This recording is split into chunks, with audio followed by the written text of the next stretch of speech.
broken system, chained and tangled up in lies. Voices shouting, screaming in defeat.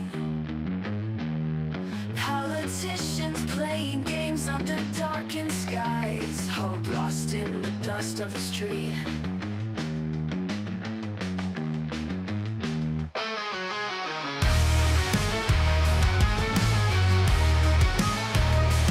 Red and blue, colors pouring from the sky. Debates turn to anger, the crowd gets loud. Punches flying in the blink of an eye. Truth buried deep beneath the shroud. Welcome to the bullpen, where the weak will survive. These broken dreams we defend, trying to keep alive.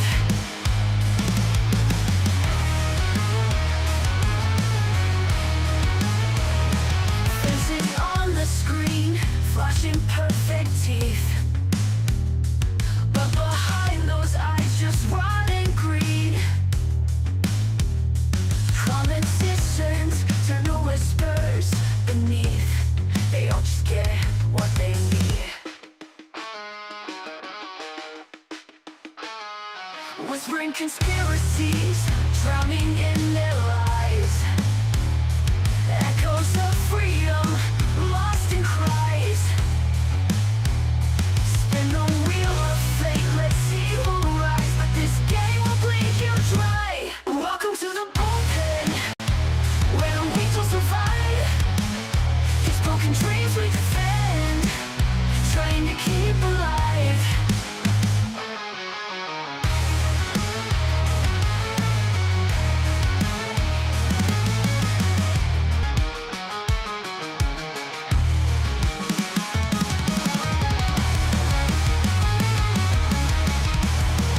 Welcome to the bullpen, where the weak will survive. These broken dreams we defend, trying to keep alive.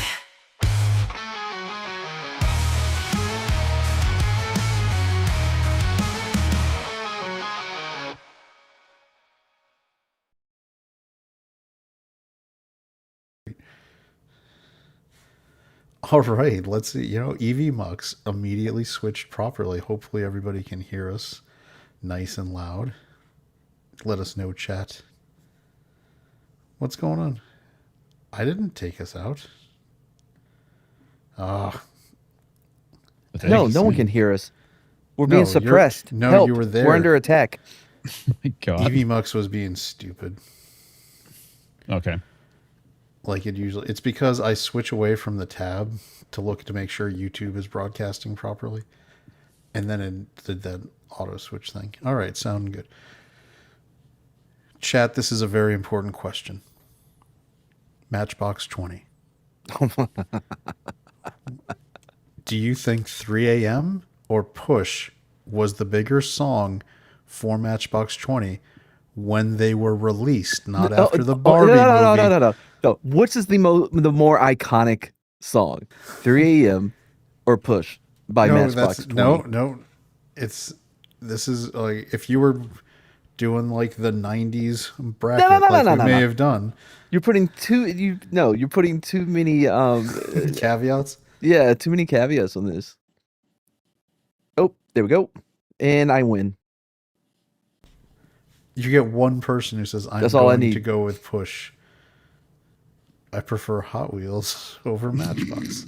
Wait, isn't it Matchbox? Matchbox 20. No, don't they do Hot Wheels? Yeah, well, the Matchbox does Hot Wheels or Yeah. cars, but not really Hot Wheels. That's Hot Wheels is its own brand. Oh. This is a retarded conversation. Yeah, This that I was- already won. No. Did not. This says otherwise. That's 2.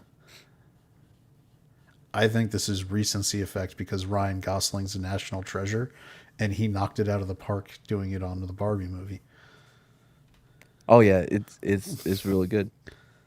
Did you go see Hail Mary yet? No.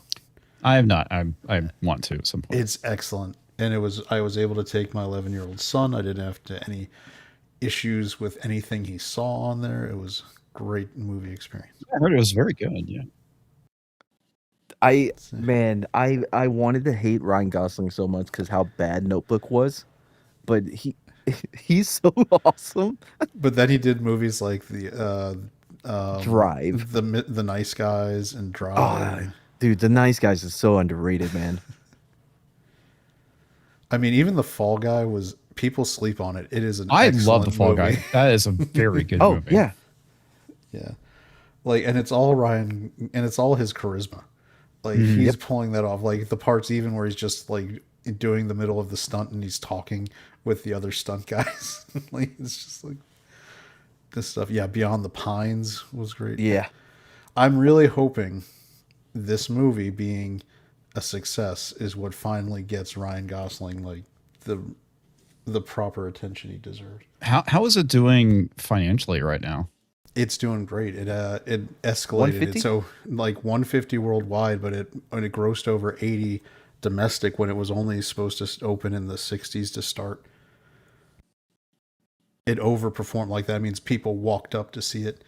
Oh yeah, I forgot he was young Hercules on when they did that spin-off show. Was he? That's funny. No, Ryan is Canadian, so he's a continental treasure. No, No. We're adopting him. We're gonna give them yeah. back. We're gonna give them back Ryan Reynolds because of his Yes, fucking 'cause he's crazy a wife. dick. If we'll keep in Yeah. Gosling. Right, man. The more I hear about Ryan Reynolds, I just can't watch this shit anymore. He's such know, an man. asshole. Yeah. Yeah. That's God, it unfortunate. sucks. So you think it will be Ryan Gosling that will make Star Wars have a hit with Starfighter? Like the concept of Star Wars Starfighter is what they should have been doing for a while, and putting Gosling as the lead. And if they actually let him be the lead, I think it could be successful. Yes. He's the best chance that Disney has for being successful with Star Wars. Talking about Project Hail Mary, I'm going to see it in 20 minutes. Sorry. Don't be sorry. You can catch on the replay, drop the like, share. All Or- that good stuff is still eligible. You can do the like now. You could leave it running while you go to the theater so that we get the live view. Whatever Or you could do works. the respectful thing, cancel your tickets, buy No. some for later on tonight. Lovely Sherry. I'm not a fan of swollen face Gosling. I don't know. Wow. That says more about you than it does him. Wow. So, so you may have noticed, by the way, we're several minutes in. We should acknowledge Brahma is running late. Yes, he is. got situation that he's taking care of. Once that is done, he's gonna be here. So we're kind of vamping a little. I've got some of the links, the stuff that he had ready to go. But since he is only supposed to be about 10 minutes late, I figured we'd just give him time to get here before we get into anything. Let's see. Ryan, all right, because we've got Gosling and Reynolds, let's clarify. I'm guessing you mean Reynolds here because of Alanis Morissette. He was engaged to her. So Was he? Yes. Yeah. He dropped her Wow. like When a he bad was habit young, for too. like, yeah. He is a he is a fucking ambitious animal who has no real moral grounding. He will do whatever advances Ryan Reynolds' brand. So initially, like, Alanis Morissette was the much bigger star, so he latched onto her. Once he got traction with some movie stuff, he moved and tried to flip to Scarlett Johansson on her rise up. Once she started doing Avengers movies and got bigger than him, he started banging allegedly Blake on the set of Green Lantern, and Scarlett Johansson divorced him for being a controlling asshole. Well, I didn't realize they were married. Wow. Yeah, I didn't either. Yeah. Yep. The Yeah, more you know. This is the right quote. Ryan Reynolds would marry Ryan Reynolds if he could. That's exactly his dream woman. Sure. Here we go. I just got back from MegaCon, 7-hour drive. Need to see Project Hail Mary in IMAX. The listings didn't have an IMAX Beyond tonight. Yeah, I'm actually going to be in Orlando at the end of the month, beginning of April, and I've already booked through my AMC subscription to see it in 70 millimeter because they have it playing an actual 70 millimeter at the theater down there in Disney Springs. Now, why Very would you want to excited. do that? Why would I want to see it in Yeah, 70 millimeter? just let people, everybody know why. Why would you want to Because do that that? means the actual film cell that is being projected is double the size of a standard film cell, which is 35 millimeter. Right. So the detail on the screen is much more vivid and has more depth. It doesn't, like, instead of just, if you got a home projector, right, you can Mm-hmm. you can make it look bigger by pulling the projector further back from the wall, but you start losing detail because you're not actually making a bigger projector, you're just expanding what's being projected. So a lot of times that's what's happening in bigger theaters. They're just expanding the same file. So by going 70 millimeter and having it on film, it's going to be just a much better. They don't really strike these prints very often, so they only do it for certain movies that are really, really worth it. Now, sometimes you have directors who are really silly because 70 millimeter, when you shoot in 70 millimeter, it gives you like a massive field to like bring detail into your frame, and then you get somebody like Quentin Tarantino who convinces the studio to let him shoot a movie in 70 millimeter because it's expensive to do it, and he does Hateful Eight where it's set inside a cabin. Where there's like you get those scenic vistas at the beginning of the movie, and then it's just all in a cabin in a very enclosed space. That's the kind of thing Tarantino does just because he can. So they didn't shoot it on digital? Hateful Eight, no, it was shot on No, film. no, no. I know No, that. it's shot on No. film, man. Yeah, I know that. I'm talking about Project Hail Mary. I'm gonna double check, but I think it was shot on actual film because they even used most of the alien Rocky as seen in Yeah, the he's all trailer. So practical. he's practical. Let's see. Yeah, Ryan Project Gosling talked about that. He was like, that would be like they released E.T. Don't mention the alien. You just think it's a story about a kid's parents getting divorced. All right, so it was shot digitally using ARRI Alexa 65 cameras, but they utilized a film out process to print the footage onto celluloid, creating a warm, textured look for both standard and IMAX 70 millimeter formats. Interesting. Interesting. Yep, they also used it was optimized for 70 millimeter IMAX, meaning they actually framed it for the 70 millimeter for some of the big And they can shots do that they with digital. Yes, they can. That's similar to what what's his name? Interstellar. Why am I blanking on his name? Christopher Nolan. Christopher Nolan does. He pioneered doing that, where they actually brought the cameras that could do the IMAX 70 millimeter like shot gate on Yeah. set. That famously he shot in The Dark Knight several scenes in that. So when you were in the IMAX theater, it Yeah, would I was expand there. and on the set. Yeah. No, I saw it in IMAX. Yeah, I remember seeing it. That's all I'll say. Sorry. Yes, yes. He was there the entire time. Yeah, you know hiding what's in funny? a bush. I know that Matt didn't mean it. He just can't turn off that tone when he's on the bullpen. He's like, "Yeah, I was there." For a normal person that would be like, "Yeah, I was there. It was awesome," but for Matt, it was like, "Yeah, I was there. I get it." By the way, and it's great that hopefully Christopher Nolan will be able to do this, but they've been able to redesign the IMAX camera because the problem was it was so loud, which is why Christopher Nolan has to do everything ADR.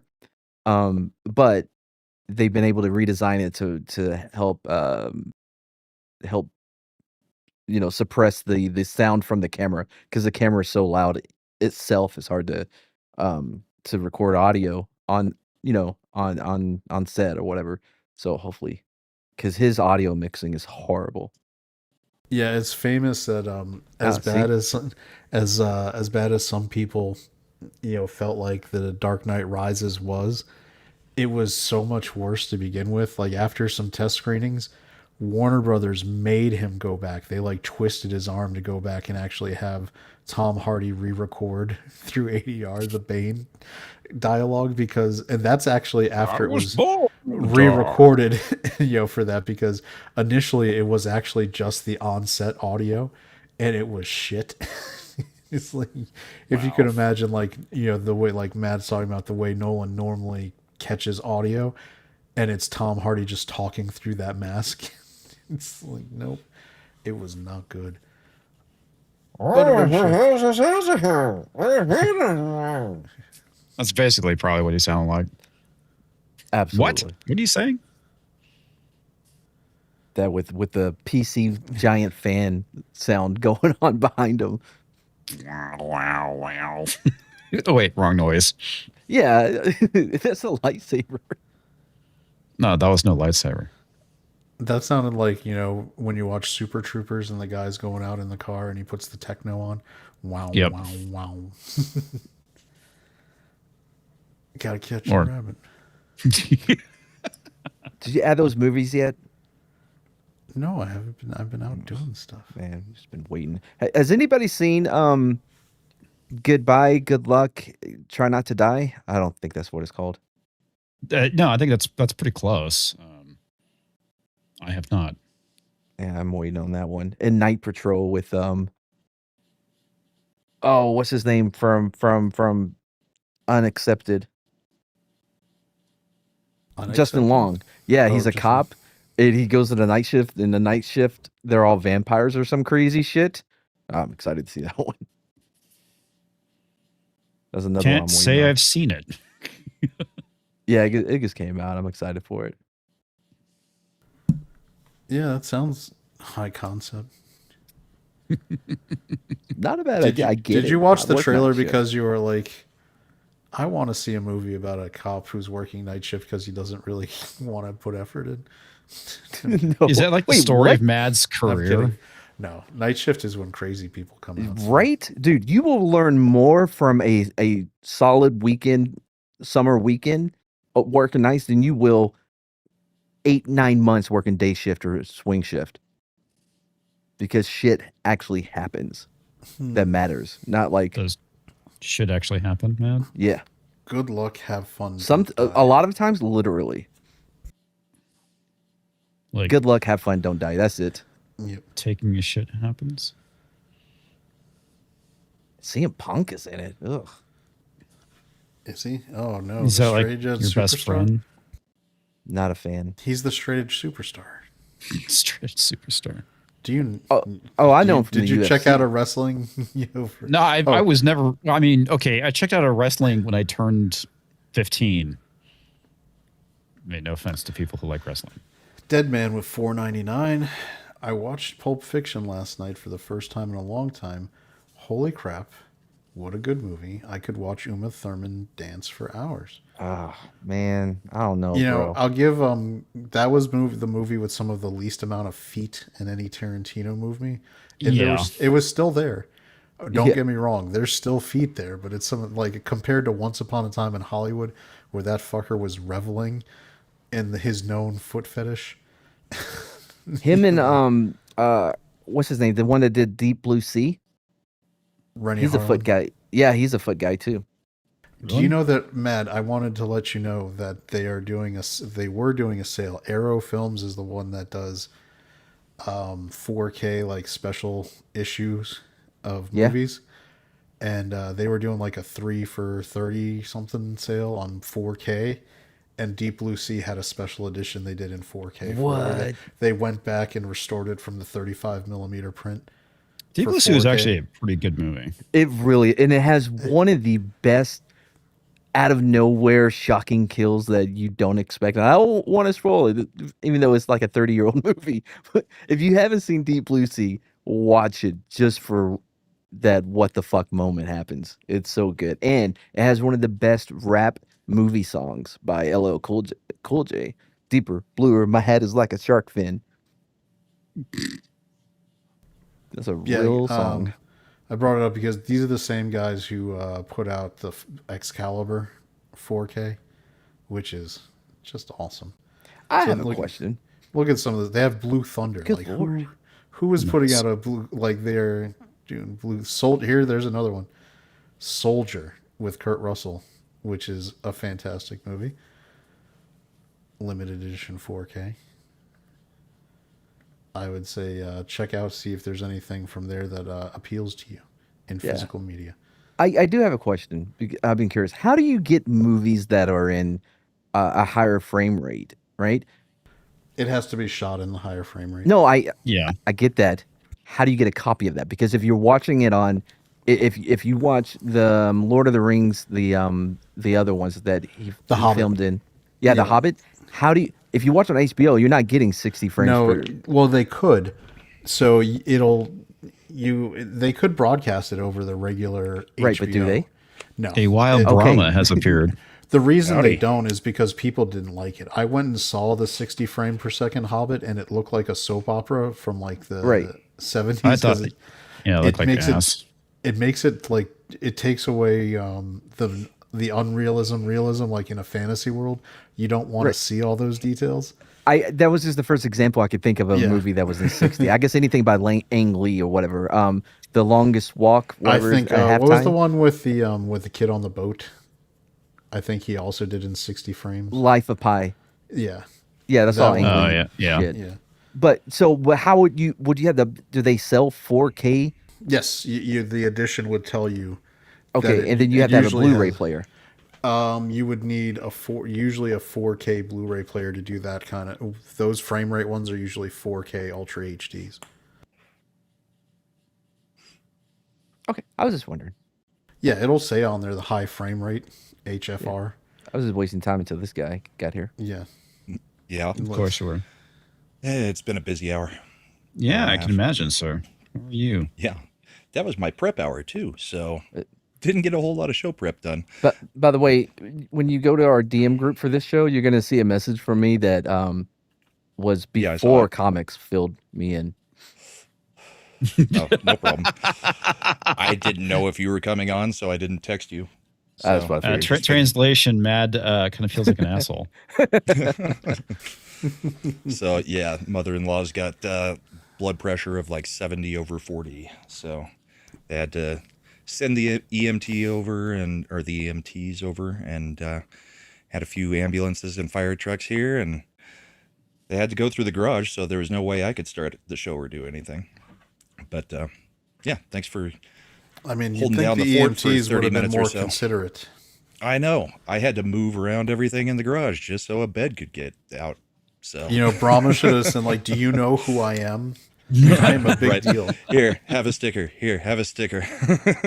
By the way, I've got these Dick's Division Ranch signed posters. Would you like some? Matt, I know What? you're a big fan of NSYNC, right? So, did you see the body cam footage from Timberlake's drunk arrest got released partially? Oh, the one Yes. where he was in Miami? No, in New York. Oh, man. Oh, no, it happened again. Yeah, he was like in what's the really rich part of New York? Thanks, Jeff. Hamptons, the Hamptons. So, but he did the like ultimate like anti like he did the humble brag. Do you know who I am? Because he's drunk as f, and the cop is like, and he's telling the cop, "Well, I'm on tour," and the cop is like, "On tour? What are you on tour for?" And he's just like, you know, I'm Mr. JT, No, he goes bro. like, I'm Justin Timberlake." Like he kind of mumbles. And he was it like, half "Well, under you're his going to breath. be sleeping in the jail tonight." Did the cop say, oh, cry me a river? That would have been great. As opposed to when Reese Witherspoon did the, "Do you know who I am? I will get you fired." Wow. Yeah, that's now the politician move. Yep. Yeah. So I guess with Brahma here, we can go ahead and move into the actual political stuff. We were just kind of chilling, talking Hail Mary and some movie stuff. Oh, and political movie stuff. I thought we were talking about Crimson Desert tonight. There's a lot of buzz around that game. Is it good? It's got a lot of problems. I think it's fun, but it's got problems.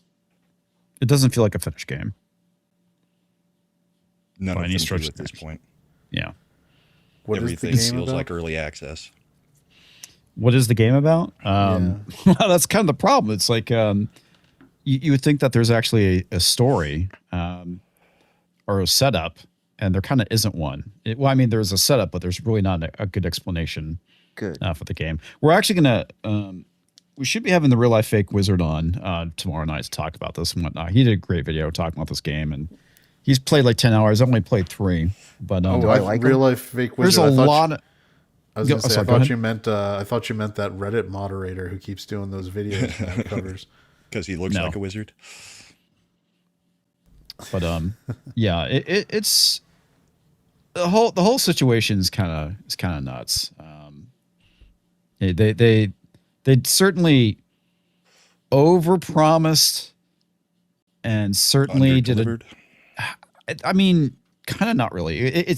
I love how basically everyone's describing the game as a jack of all trades but a master of none, and that's actually a pretty accurate statement for this game. You probably just need to turn on DLSS 5. That'll fix everything. What Somewhere did this Slender's joke heart kind is of breaking. manifest from? I don't get it. From DLSS 5. That What, did Matt already bring it up tonight? No, I No. didn't. you're the one who brought You it up, did. so. Yeah, Okay. you Because were the on bringer Friday, upper. Slender was going nuts about DLSS 5. So. Everyone's been going nuts about it. No, Well, I Mad was know the there's one been who like was- meme jokes coming around with that, but I have no idea what they're talking about. Mad was the I one who haven't was seen any of that. discounting it. Yeah, no, it's been all over the place. What it is NVIDIA's newest. It's nowhere near ready to launch, but it enhances the lighting and stuff, and people were calling it AI slop and a face filter. Gotcha. Yeah, it was right up there with Mad trying to get me to say Push was the better Matchbox. Not even close. All Well- right, which story? It looks like. How about Should this? we talk about the DHS condolences? Oh, the ICE going to work the TSA. Yeah. You know what? Let's- You know who they should get to do it? Firefighters, because they don't do shit to begin with. They were They just fight at my one house. fire Is this a another year. first responder fight that you're getting in with firefighters? There's a reason they Yes. made them be EMT certified because they don't do shit and couldn't justify being paid. So that's why they have to show up to all medical emergencies so they have something to do. By the way, at this All I'm time, hearing let's is a bunch of remember the crying. first responder firefighters who responded to 9/11. Who? Oh, okay, Matt- well, those guys are fine. Those they get a pass. All right, I will to support Mad's point. In Virginia, the rules of the state of Virginia are that all fire departments have to be volunteer for evening and weekend hours, and they only have paid firefighters for like during the day business days. And I shit you not, the volunteer firefighters, because there's so many of them from they do not have to, like Matt is saying, they generally, for most jurisdictions, aren't responding very much to things. When I was in high school, I was at a fast food Yeah. place getting lunch, and there was a little brush fire, and by brush fire I mean like one little bush outside like a Checkers, like lit up because it was really dry during the summer, and 7 volunteer fire department places responded because all of them wanted to be the one to put out this brush fire because they had nothing else to do. They wanted something to do. Yeah, so you just see every like 20 seconds a new fire truck pulls up into this Checkers parking lot. It's just like, holy shit, dude! Like the fire's been out for 20 minutes, like, and they just keep coming. We That's got kinda yelled at funny. one night. There was one of those barbecue pit things, like a food truck thing, right? And their trash can, whatever was inside of it, caught fire. So we got called out to it, right? And we get there and we put it out with the fire extinguisher we had in the back of the patrol car. And then the fucking firefighters come. They're mad at us. Like, you don't see us pulling people over for speeding, do you, bro? You're right. What are I they should have supposed let to do, the let it fire burn? continue to burn. Like, Well, while Oh, you guys my talked about bad. that, we had the video of the line. I believe this was in Atlanta. Oh, the TSA lines? Yeah. Yes. This is another thing they're trying to blame on Republicans again. Oh, well, yeah. here's the thing. Because it's the dirty Republicans who are not opening the government, even though the whole thing is about There's- ICE being funded, and ICE is already funded. But what's fun about what Trump said, and this is the funny thing, because Homan's already said they're being dispatched this like starting tomorrow. If ICE starts doing, because ICE is funded through 2028, and like they don't have to worry about it. If ICE starts doing it, like if you show up and you're an illegal, you're trying to take a flight somewhere, they can just arrest you. They Right. just take you into custody. And now the Democrats are like, well, that's not nice. That's ridiculous. And That's well, not nice. you can't just take someone, because they believe that, it's not a crime. It's just a civil matter if you're in the U.S. illegally. Point in fact, That's it my is a crime. favorite argument. It's Yeah. like it's not a crime. It's like, yeah, it kind of is, guys. But it's not a real Why we crime. call them illegals. Yeah. So what people forget is that most of the time, if it's classified in that civil code, it's because it's not something that used violent force. That doesn't mean it's not a criminal act. It's the same way that if a guy embezzles money, they're not usually brought up on the same charges that someone who took a gun and robbed a bank with like you committing robbery with a deadly weapon is a different class of crime versus like stealing just some money. The civil offense of moving into the United States by way of the border, or as Biden was letting people do, just flying in and checking in through an app where you didn't even have to sneak over a border anymore, which really helped facilitate the numbers getting up there. Yeah. I do give credit for the Biden Democratic administration. They looked at that and what Obama let through and was like, that's some rookie numbers. We got to pump those numbers. How can we do that? Well, how about we just make an app so they can just check in online, like from whatever country they're flying in on, and just get a date for their immigration trial. So I did see that you got the super chat, but we haven't paid off that super chat yet. So well, because I didn't know where the videos were, and yeah, I know. That's why we're gonna do it now. Thank you so much. Forgot to unmute. Thank you yeah. so Yeah, but much. What, the live preview? Yeah. Yeah. oh, we got another super chat. Yep. Looks like Mod Eric K's in the house. I paid over $6 a gallon today for gas. It is a big scam. We do not get any oil from Iran and only 1% from the Straits. We are not lacking oil. Oil companies are greedy. That and your state likes to have ridiculous taxes on gas. Here's the oil is a international market that it's traded in. So The price of barrels will go up. the price per barrel has gone up. Now, the part where I agree with him completely is that fucking gas Before that stations. explanation, you're going to learn the rules sooner All or hail the later. bullpen. After it's read, we have to do that, and I then feel you like can we respond. should. I feel like we should change it to the response then the payoff. No. Because the jiggly No, boobs because then we'll just forget. distracts. Anyway, I was gonna say it's the gas stations and the oil companies don't miss a beat where they will immediately raise the price at the pump in anticipation of what they're going to be paying, because here's the gas that's in the tank in the gas station ground has already been paid for at whatever the cost was when it got delivered. Right. So you can't tell me that it needs to go Prior up to 40 refining and cents everything else. overnight, because they're just trying to guarantee that they're doing it. And then when the price of oil comes down, they take their sweet ass time lowering that price at the pump. It'll go up overnight. Yeah, it can spike, and then It'll goes take 5 to 6 slowly weeks down. to move down, because they want to milk all that money out of you. So it is That evil, shit. Yeah. Yeah, it's and it is part of the global market. But yeah, in California specifically, they're putting you through more pain than you need to, because as Eric also said, they've got the special gas in California that different grades and stuff. So between the taxes and that, it's all crazy. Be right back. I need to see one of my dogs barking. Okay. It's not me, bro. I thought Hakeem Jeffries' response to them using ICE agents was hilarious, because does anybody really think that TSA agents are, just super agents? I mean, we've all interacted with TSA. We've all flown, right? Except for maybe Mad lately. yeah. I think South Park I've has a flown famous before. episode about how qualified and awesome the TSA agents are. Yeah. So Excuse Last me? time I flew. I would assume it's been quite a while. Do you not like flying, Med? I No, he doesn't like daylight. No, it's not, dude. I went to an aeronautics school after high school. I literally flew planes. I don't have a problem with flying. Because I'm just gonna ask because my Sounds like he has a father, problem flying.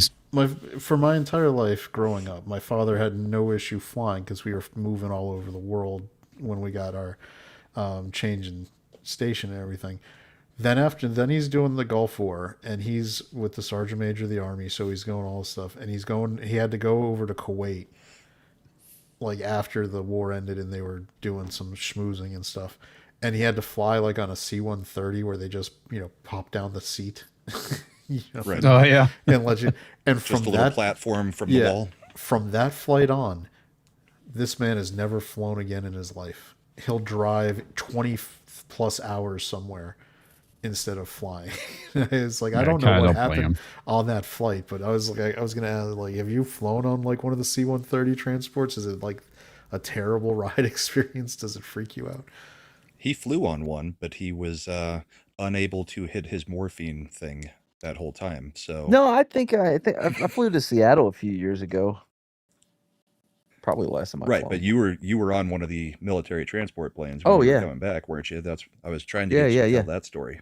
Oh yeah, no, I was. Yeah, it was so loud nobody could hear me trying to get their attention because I get into the ambulance when we finally from Germany to San Antonio. We get here, and I'm like, guys, I'm in so much pain. And I'm like, oh, here, and they finally turned on my morphine pump.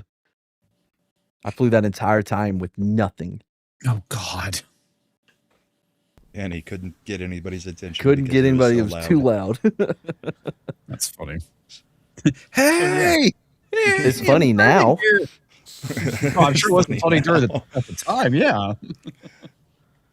But then it was funny when they though. did all is- the scrub down after. Well, hold on. Yeah, I was about to get to that. No, so when you first get to the hospital, they put you on like a tray carrier thing you would see in a dining facility. No, not a gurney. Oh. It's a metal tray thing that has wheels, right? That you would, they would put empty trays on if you were at a Right, cafeteria. like an assembly line. Yeah. So I'm on that thing, and they gave me a hand towel to cover up my junk, and then they roll you into this hallway that there's showers on each side. Just all the way around, and I was at the very last one, so they're rolling me through, and everyone's screaming, but because they have bristle pads, and they were just scrubbing the shit out of you.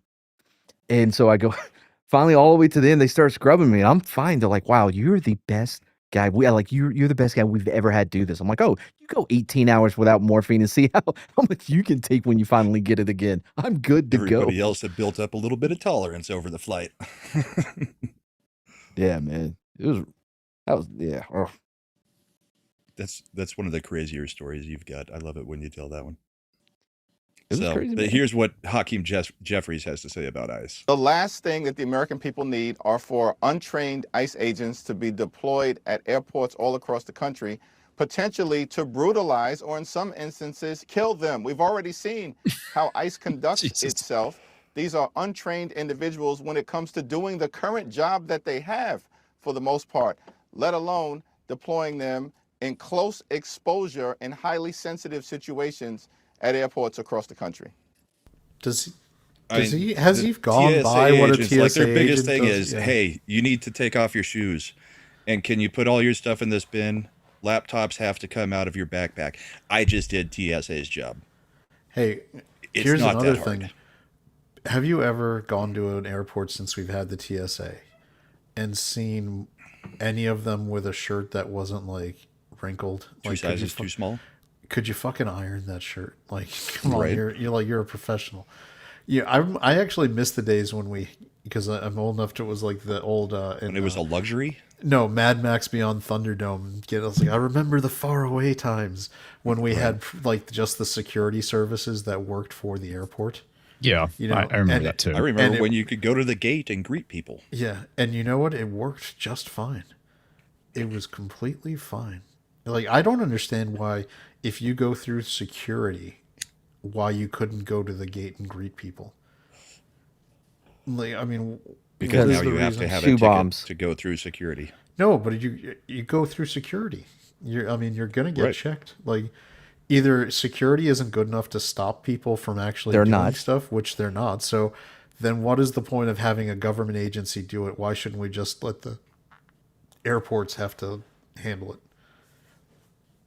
I mean, aside from we look at an airport like in Minneapolis, where even though it's a government TSA agency, the Somali immigrants still fucking took it over, and we're running it. So it's not like being a government agency is somehow protecting it from that situation from happening. Yeah, there are some situations where you can go through. Like, my wife was able to escort my daughter with the baby just because my daughter, there was no way she could get the stroller, the diaper bag, and all of their bags to the Oh, gate. no offense, but your wife doesn't exactly scream terrorist, Muslim terrorist. She kind of does. Mad's met her. Well, I met her too. I know. Well, I suppose if she's not wearing the hijab, she can get away with it, but Yeah, well, I don't let her go out in public without it. fair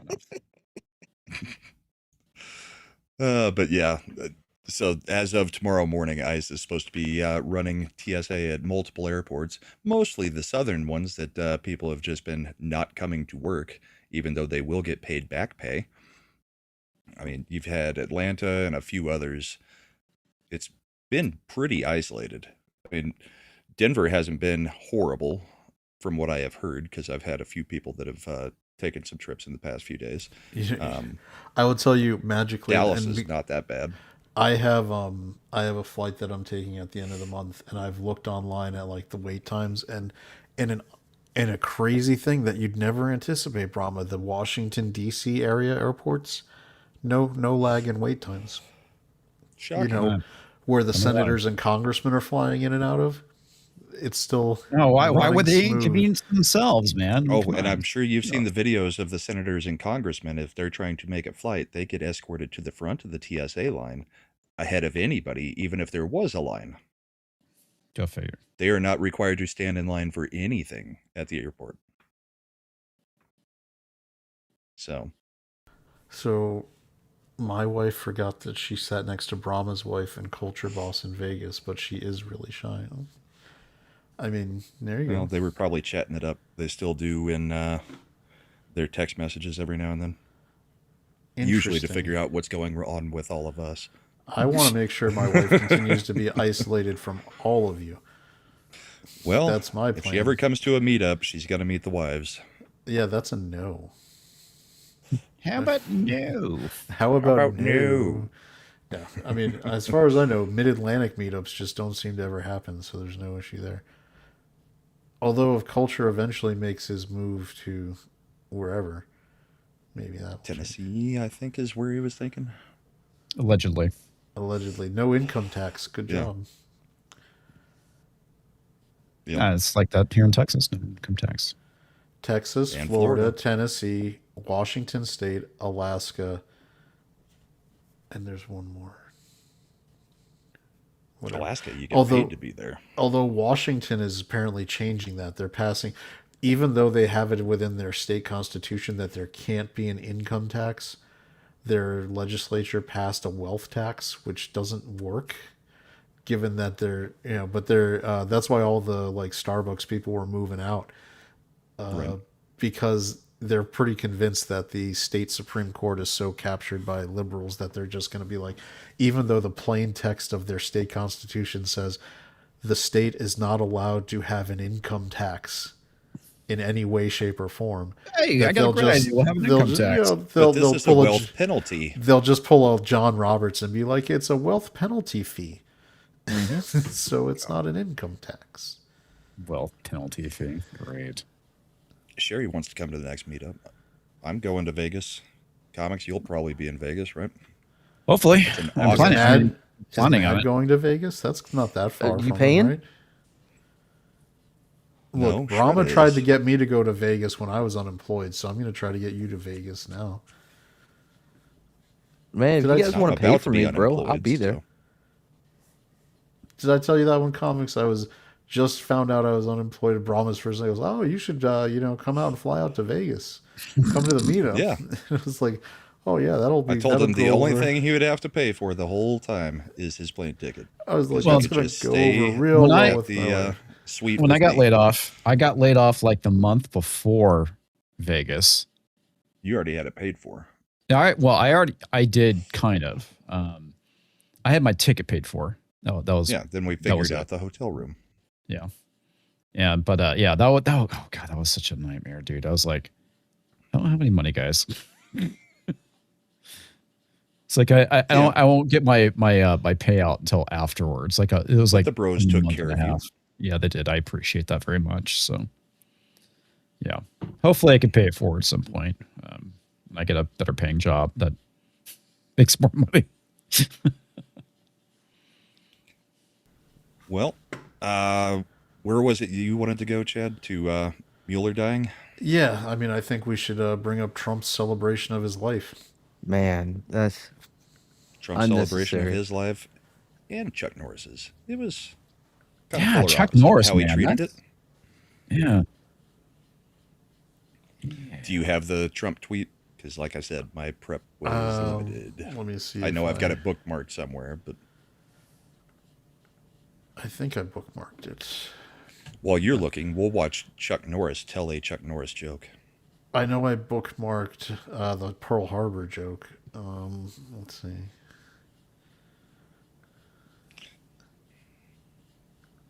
All right, let me get this in here.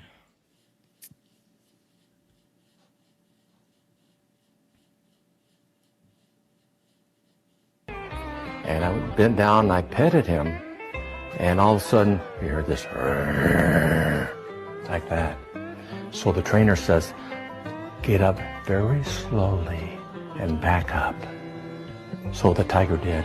He slowly got up and backed out.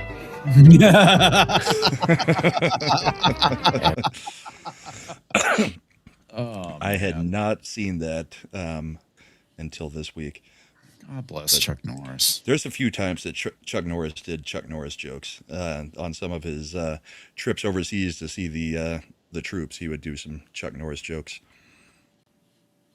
I think the one that I saw him do was somebody shouted, "Do you really have another fist underneath your beard?" And he said, "Well, funny story. I was trying to shave my beard so that I could help you guys punch out a few more people, but the rock broke on my stubble." So.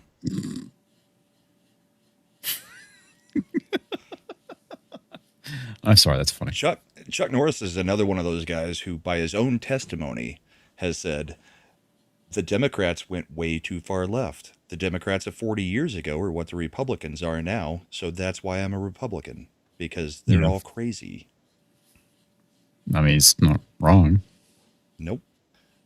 And then there's Mueller, who went after Trump for, 3.5 years, spent $25 million of taxpayer money, did multiple raids, and then basically put out a report that said, yeah, there was no collusion with Russia. And yet for years they ran with, Trump colluded with Russia. Trump colluded with Russia. Yeah. So I have no problem with Trump's tweet because I can understand exactly why he hates the man. Yeah, but it feels like an unnecessary. It feels petty. Yeah. Sometimes I'm fine with that. True, but it opens himself up to. I know he's going to be criticized regardless of what he does or says, but you don't have to make it. You don't have to tee it up for them. Oh, you know what I mean? He's not teeing anything up. What? They're going to celebrate his death no matter what he says or does. That's not what I'm talking about. Guaranteed. I'm talking about the way Trump responded to Mueller's death. Who is that's he what's being up? criticized, and for what? Everyone to criticize for what he said about Mueller dying. I think they would criticize him either way. How can they criticize him either way if he didn't say it? If he said anything, he would be criticized either way. The thing is, not necessarily about that, Mad. I mean, he's criticized on every single thing he says either way. So it's not adding any more criticism to him. It's kind of wrong. It is. It absolutely is. Because if he would have said, even though we had our disagreements and I didn't, it's still sad to see, prayers to his family, blah, blah, blah. So who's going to criticize that? The left would immediately have gone out and said, "You're a pedo who raped children." Yep. Motherfucker, listen to me. That's how they respond to Listen everything. to me. I'm not talking about the left, bro. I'm talking about people within the right itself. You don't think people are like, bro, that probably wasn't a smart tweet. You know what I mean? Even that criticism wouldn't be there if he wouldn't have tweeted what he did. I can see some people being upset about it, but then you just point out that they literally call for his head every single day, and I think But it's some leeway. Did Mueller call for his head every day? Mueller led the witch hunt. Mueller. So here's the real truth of it. Mueller was like Biden before Biden was. He was actually pre. What was the? He was early onset dementia and actually didn't, like wasn't functioning. Jack Smith and a whole bunch of the other people in that unit were just run. They were using Mueller because he had the credibility of being the former FBI director to be the face of it. The other thing, the reason, all right, so the one thing that makes me kind of okay with what Trump did, even though I agree with Matt, I think he kind of gave a layup on that one because it just looks in poor taste, is the fact that Bob Mueller was actually one of the worst, because the FBI is such a fucking cesspool of people. If anybody has ever seen the movie where Johnny Depp played Whitey Bulger, Yeah. Whitey Bulger famously was an informant in Boston, and he got all the other mob groups taken down so that he could run free. And the DOJ U.S. attorney in Boston let him do that in exchange for getting all these convictions to be able to rack up all this. Like, look at me, I'm cleaning up all this crime.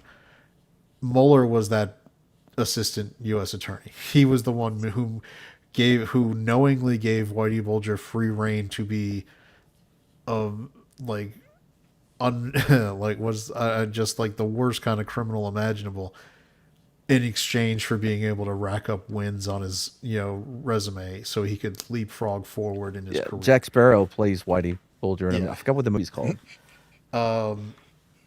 Black Mass, I think it is. That's right? it. Yeah, it's pretty good.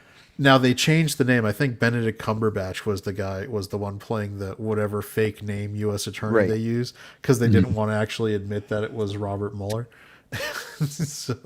But he was the one doing that stuff, and he is a piece of shit. Like, now, but here's should Trump have said it? I understand why Trump feels that way, because if he had been killed or something, it would have been absolutely wrong for Trump to say it. He died in his bed of natural causes. It's a little bit different than the Kirk situation, or even Trump getting shot. I'm not even comparing that. It's not a matter of how he died. Trump, here's two things can be true at the same time, brother. Trump 100%, because of what was done to him, had every right to say what he did. Two, Trump shouldn't have done it. Those can be true at the same time. I agree with. No, it's just right now, the thing that is going to hurt Trump the most is independents running away from him in droves. He's not losing the hardcore Trump supporters, but he's losing the independents, and that's what's going to end up. That's the difference between possibly just losing the House and losing the House by like 20 seats and possibly getting a tied Senate. I still think that structurally the Senate is not conducive to the Democrats taking over, but the current whatever. map is. But it could but if you swing, if you keep, yes, this is the right way to say it. Being an asshole at the wrong time can lose him support. True. It's not a matter. It's not a matter of like, if he was in a press conference and just made a joke and moved on, you can live with that. But like, firing off one of his truth socials where it looks very not nice and all that, like he's won. He's can be magnanimous. He doesn't. Here's the thing: like, he didn't have to say anything. He didn't have to acknowledge he even died. Yeah. Like, going out of your way to post the statement is pissing on the grave, which he may have had a right to do, but most people don't like when you do that. Here's my counter on the midterms. The people who are already pissed off at Trump are going to be pissed off anyway. We cannot shrink back every time anything's done on the right and say, well, we're going to lose midterms because of this. They So Take freaking have shut midterms the out. government It's a down shitty thing to do. twice. yeah, well, no, Well, no, call out but- that they're shutting down the government twice. Well, then they're why putting didn't he people do through that? pain for Why no isn't reason. he stay on message? He didn't need to say anything about Mueller. In private, he could talk about how he's a fucking whatever. He didn't need to take out the truth or dictate a truth social to one of the assistants who types it out for him. He didn't need to do it. It was a completely unnecessary. Now, I get it. Trump is Trump, and if you try to contain him, you might also lock down the very thing that makes him a success. But when Trump is on message and he's not being diverted, he can be very helpful on this stuff. But it was an unforced error, and I'm Yes. not trying to, Brahma. I'm not trying to. I don't think it'll be remembered in a week. I agree that it probably won't be, but here's the thing. It leaves a lingering impression with people. Like you don't need that. You don't need to make it an uphill battle, right? Because it's unforced. He's already got enough issues right now with what's going on in Iran, with gas prices, with oil. The fact that even though the military objectives may be getting checked off because it's only been 3 weeks, they may still be being very successful. That's not how people feel about it anymore, right? There's, as much as I make fun of Kamala running an election on vibes, we're getting to the point where the generation that votes the most votes on vibes. And so you do need to try to at least minimize the unnecessary damage you're doing. You've got Lindsey Graham talking about like we're going to fucking do Iwo Jima where we lost 60,000 people trying to take an island going into Iran. That's not when you've got people putting that message out there, you need to be on your message to counter it, to make sure people aren't going after you. So putting out an unforced error about why Bob Mueller was a piece of shit when he was serves no good purpose politically.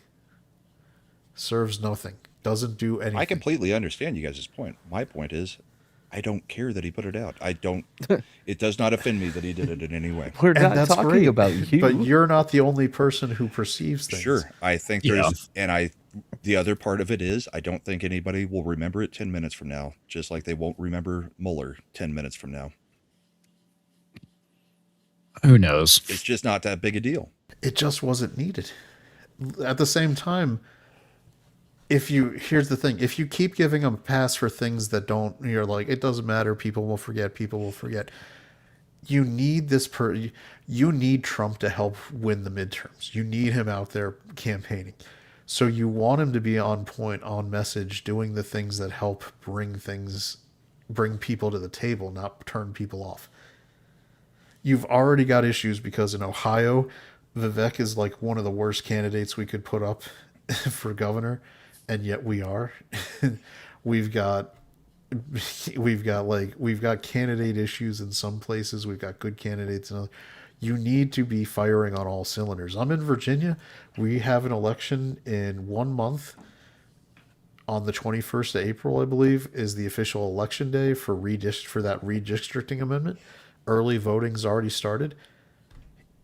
Hitting that, like we're doing a good job. That's in spite of the Republicans not spending money at all to help us try to get people out to the polls to vote against this thing. He needs to be better on message. Fun Trump is making the joke about Pearl Harbor.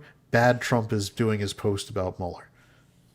And he got torn up for the Pearl Harbor joke too. But that's fine because Pearl Harbor is something where you make that joke, the Prime Minister of Japan laughs, and that's the one you can let people, because when people see the clip and that everybody was having a good time, average normies look at that and say it's no big deal.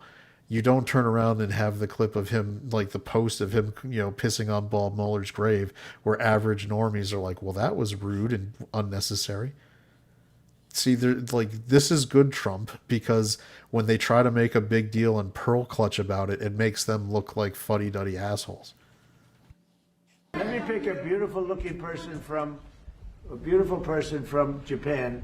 A question for the Prime Minister. Is that loud enough? Yeah. Oh, he doesn't believe he's beautiful? Yeah, I hear it. He's sounding shy. Go ahead, please. Of course, now Japan and US are very good friends, but One question: why didn't you tell U.S. allies in Europe and Asia, like Japan, about the war before attacking Iran? So we are very confused about we Japanese citizens. Well, one thing, you don't want to signal too much. You know, when we go in, we went in very hard, and we didn't tell anybody about it because we wanted surprise. Who knows better about surprise than Japan? Okay? Why didn't you tell me about Pearl Harbor? Okay? Right? That face is making this priceless. Now, you believe in surprise, I think, much more so than us. And we had to surprise him, and we did. And because of that surprise, we knocked out, the first 2 days, we probably knocked out 50% of what we, and much more than we anticipated doing. So if I go and tell everybody about it, there's no longer a surprise. So, Mad, did you happen to see the community note on this? No. All right, well, I'm sure there were plenty, but one of the community notes was that reporter is not old enough to have given Trump a warning about Pearl Harbor. And somebody came back in another community note and was like, Trump is not old enough to have gotten a warning about Pearl Harbor, and nor was he the president at the time, so why would they have warned Trump? I did see that. I thought that one was hilarious. You guys, the people who aren't in the community note program don't get to see a whole bunch of fights that go on behind the scene between community so much notes, fun. because there's It's like so much 30 fun. notes. 30 notes, and you've got to vote which ones are actually worth anybody seeing versus which ones aren't, or whether there's no note needed. So, but those ones were hilarious. That was pretty funny. Yeah, it's and I am 100% okay with a remilitarized Japan. I think they might as well just go ahead. I am as well.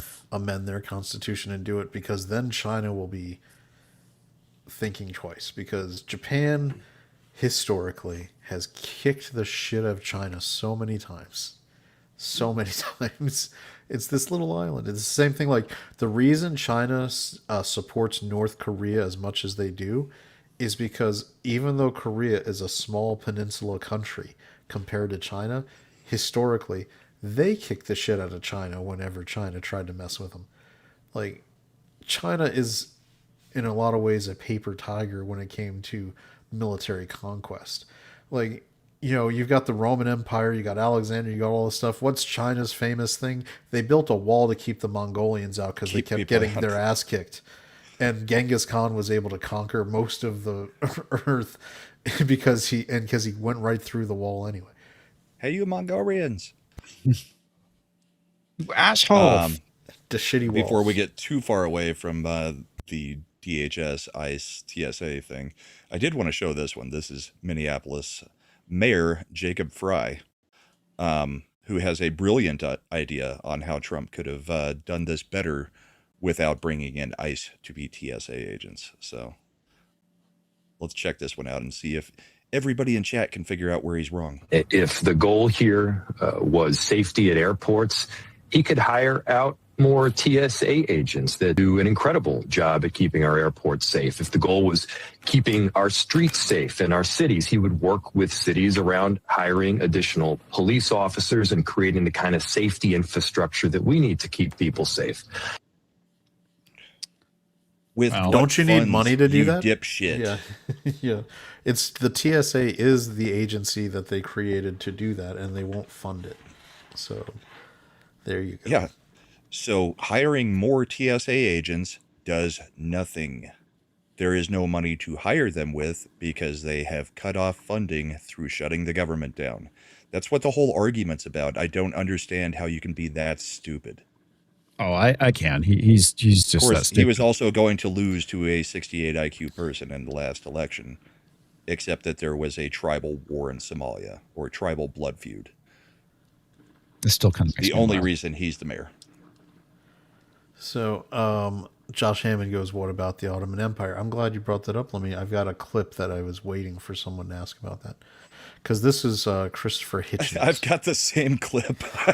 The second you brought up Ottoman Empire tonight, I was going to throw this clip out there.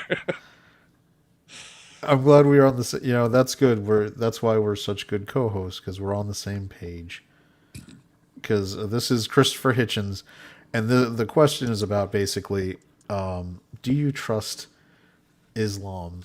And This is on Bill Maher in like the yeah. late 90s, early 2000s, I think. Yeah, so Look how young Bill Maher is in it.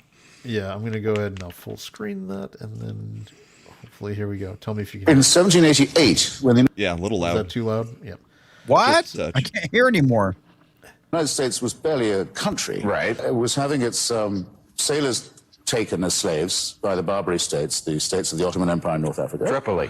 Tripoli. The shores of exactly. Tripoli. Shores of Tripoli. Ships stopped. Its crews carried off into slavery. We estimate 1.5 million European and American slaves taken between 1750 and 1815. Jefferson and Adams went to their ambassador in London and said, why do you do this to us? The United States has never had a quarrel with the Muslim world of any kind. We weren't in the Crusades. We weren't in the war in Spain. Why do you do this to our people and our ships? Why do you plunder and enslave our people? And the ambassador said very plainly, Mr. Abdul Rahman said, because the Quran gives us permission to do so, because you are infidels. And that's our answer. And Jefferson said, well, in that case, I will send a navy which will crush your state, which he did. Islamic fundamentalism is not created by American democracy. It's a lie to say so. It's a masochistic lie. And it excuses those who are the real criminals, and it blames us for the attacks made upon.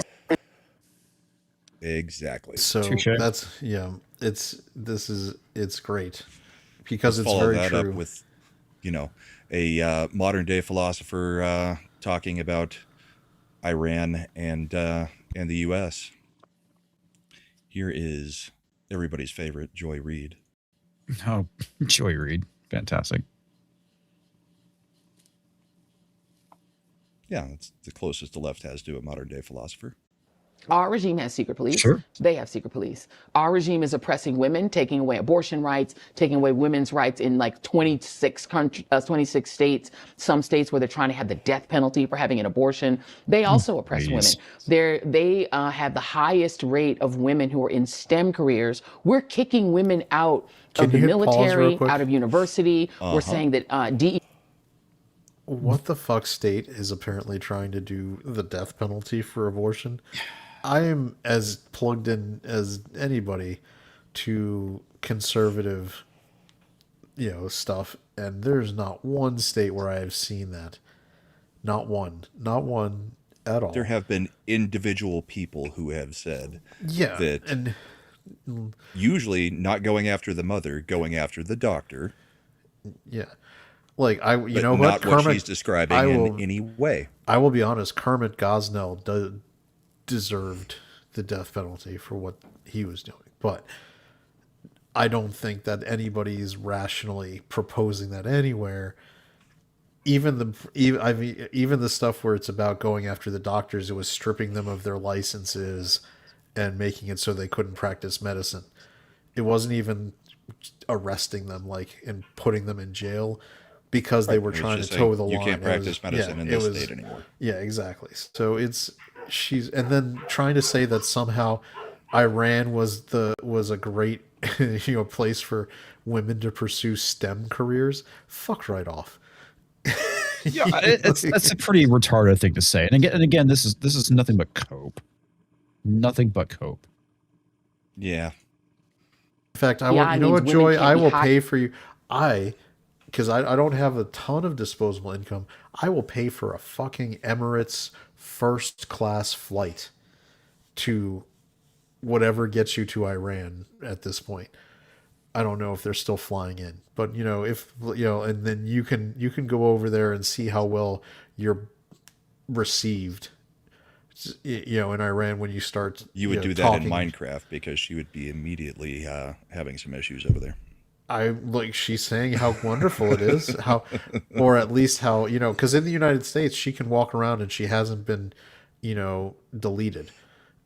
So, and she's implying that it's as bad or worse than Iran.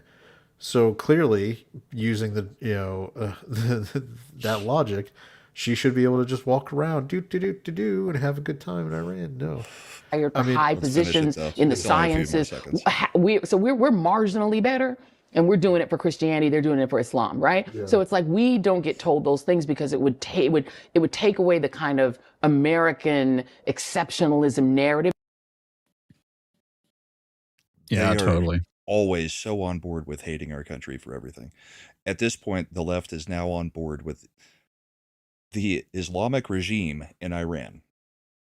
They're great people. Why are we doing this to them? They're so much better than we are. Well, don't you know how progressive they are? They take gay people and make them trans. They do it for free, Brahma. That's progressive. Do you think she realizes that they can't they even don't sit in trans, then they church go to the together? roof. You know, I think this should be the like the field test question to like the liberal people. Like, do you understand in a mosque that women and men aren't even allowed to be in the same room while attending a Don't be a church bigot service? during Don't a be prayer a service. bigot, Chad. Yeah, so Don't like, be a bigot. you know, because I feel like they don't understand even fundamentally what they're signing off on. So I would try to like use that as my But it's 10 automatically better than the U.S. Exactly. No matter what they sign off on, it's automatically better than the U.S. Well, okay, let's be honest. If Trump was to come out and say, you know what, breathing oxygen is great, they're going to come out and say, you know what, oxygen is bad. You should stop breathing oxygen. I mean, that's how much America has the best oxygen. You can't listen to a guy with 34 felonies. Our oxygen is exactly. greater than everyone else's oxygen. I've been told we have the best oxygen.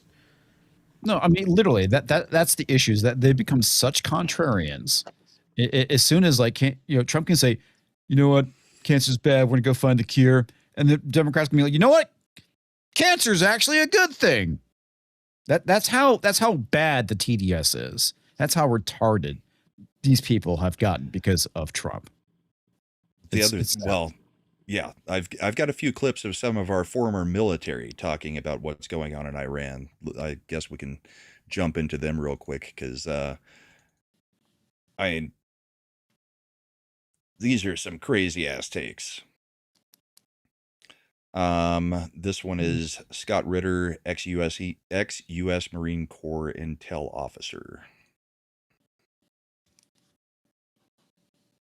And then after we watch them, we'll probably walk back through the timeline of what's been going on before Iran and leading up to it, because people seem to have forgotten a few details. If I were the Iranians, I would actually take out Israeli desalinization plants now, right now, end Israel right now. Just end it. Just take it out, end it. Make Israel over. Israel needs to cease to exist. It is literally the cancer on the planet. Wow. It is the cancer of this planet. There was a guy who wrote a book about that about almost about 100 years ago now. He wanted a little living space. He said that same kind of stuff. Yeah. I heard he really enjoyed goose stepping down the Straza. You had a lot of nice Roman imagery as well. By the way, fun fact: he's going to be on the Nick Fuentes show next week. You could almost be like, he'll go on Tucker. You could almost be like, well, what he's saying, he's not saying he would do this. He's saying that if he was Iran, this is what he'd do. But then that second half, you're like, oh, no. That was a bit personal. Yeah, that's almost right up there with OJ wrote the "If I Did It" book, and you're like, OJ, you seem to have a lot of details about exactly what happened. Well, it was if he did have to sit through that court case. Let me tell you, that court case was a murder. Yeah, here's another one. This is retired U.S. Army colonel and author and defense consultant, Colonel Douglas McGregor. You want to say something first, Matt? No, just remind me to tell you about the theory I heard last night about it was OJ's son and not him going. Okay. There's a complete failure to understand that Gaza is the catalyst for the larger war that's now going to begin against Israel. Catalyst? Every Muslim country is going to come on board against Israel, along with Russia, along with China. Have we seen that's absolutely because they've all been siding with us, and Iran's been lobbing bombs at every one of the other countries. This is how batshit crazy this guy is. The newest reporting coming out regarding specifically Saudi Arabia is that they are giving the green light to escalate the shit against Iran because Iran took a couple pot shots at some of Aramco's holdings. And if there's one thing that Saudi Arabia does not tolerate, it's you messing with Aramco. Yeah, I mean, the opposite is happening. This guy is so off base. Right. Now, this is who people are listening to on the left, though, too. Who the fuck would listen to that dude in a fedora? Who's going to take him serious? It clashes so much with his suit. It Yeah. drives me insane. Yeah, you'd think he could at least get one that matches. Well, let's let him finish. I'd be surprised if Mr. Putin doesn't make it very clear to Mr. Netanyahu that if he contemplates using a nuclear weapon, he needs to understand something. If you do this, if you use a nuclear weapon against Iran or anyone in the Middle East, we will use a nuclear weapon against you. I'd be very surprised Right. if he has not already said that. Putin doesn't have anything else going on right now. No, but here's how batshit stupid this guy is. Where does Russia make all of its money? This is not a trick question. Gas and oil. No, natural gas and oil. If Israel used a nuclear weapon against Iran, Russia would be like, "Oh no, don't." And then, because as soon as Iran would be off the board, guess who would have all the Russia sanctions supplies dropped oil. off of them? And how? And that say if that happens and the price spikes, which it would immediately to say $200 in oil a barrel. Russia would be Putin would be giddy like fucking Scrooge McDuck jumping in the money bin, because now he can finance 4 front wars because of how much he's going to be making in the oil money. He does not. They've already talked about, like, Russia had a mutual defense agreement with Iran. And when the Ayatollah, the first one, got killed, when they asked about Russia, they're like, well, our agreement was with the Ayatollah and he's not around anymore, so we're dead. not doing anything. Like, Russia would be like, it'd be the Willy Wonka of, oh no, don't, please stop. That's a shame. In fact, little known thing, Russia and Israel have actually pretty close ties diplomatically, back channel kind of stuff. There, Iran supplies China China and India are the major customers of Iranian oil shipments. If Iran was off the board, who do you think China and India are going to be going to try to get oil first now? America. Russia. Canada and Russia. Oh. Russia. And Canada. Yeah, because they can ship it right across. Because China owns a lot of the Canadian infrastructure. Canada's made a ton of deals with China recently. Yeah, so I mean, it is this. Saying someone's a colonel doesn't necessarily give them thing. It's not like the old days. When we fought World War II, we had 4 flag officers, 4 in the army. Like, that means generals. We had 4 for the entire fucking army. And now there's over like a couple hundred just generals. And that's one of the things that Hegseth, when he came in, like, started trimming down because it's unnecessary. There was so many colonels. Like, making colonel in the army was not a special thing anymore. No, it's about time. In kissing the right ass and having enough time in service. That's really all it comes down to. But that his title, his rank of colonel, is doing a lot of heavy lifting. You know what I mean? Let's let him finish. We don't understand what we've walked into because we're not informed. We still think this is 1991. Listen to the rhetoric. I'm ready for peace now. We've made our point. We hope the Iranians understand us and will make peace. Have you lost your mind? The war is now just beginning. Yes, it's. So the guy just stares at him for a few seconds, like, "Are you serious?" So I pulled up his history just because it's been a while since I looked at McGregor. So he was one of the guys who was in the massive tank battle in the Gulf War against the Republic, the Iraqi Guard, where our Abrams just fucked them up along with Bradley's, because they were using outdated Soviet shit, and we just housed them. And so the other thing that was his big claim to fame was helping to plan the bombing campaign of Yugoslavia in the late 90s. So if you're going to talk about going outside of authorized stuff, I mean, it's pretty incredulous to sit there and say, well, we have no reason to be in Iran, when you were the fucker who planned bombing Yugoslavia, because there is even less strategic value for the U.S. in what we in interfering with the internal civil war in the former Yugoslavia than there is with Iran, who has attacked the U.S., who has, oil shipments to our enemies and funds terrorism. Like, how do you square that round peg? Like, if you were the guy who was like, I'm all for bombing Yugoslavia, let me plan it. Hard to understand how you're now being like, well, Iran is not something we should ever be involved in. And I'm one of the ones who was switch scenes real skeptical quick of being to try to see if Yeah. we can get rid of the thing because it wouldn't go off. There we go. That's better.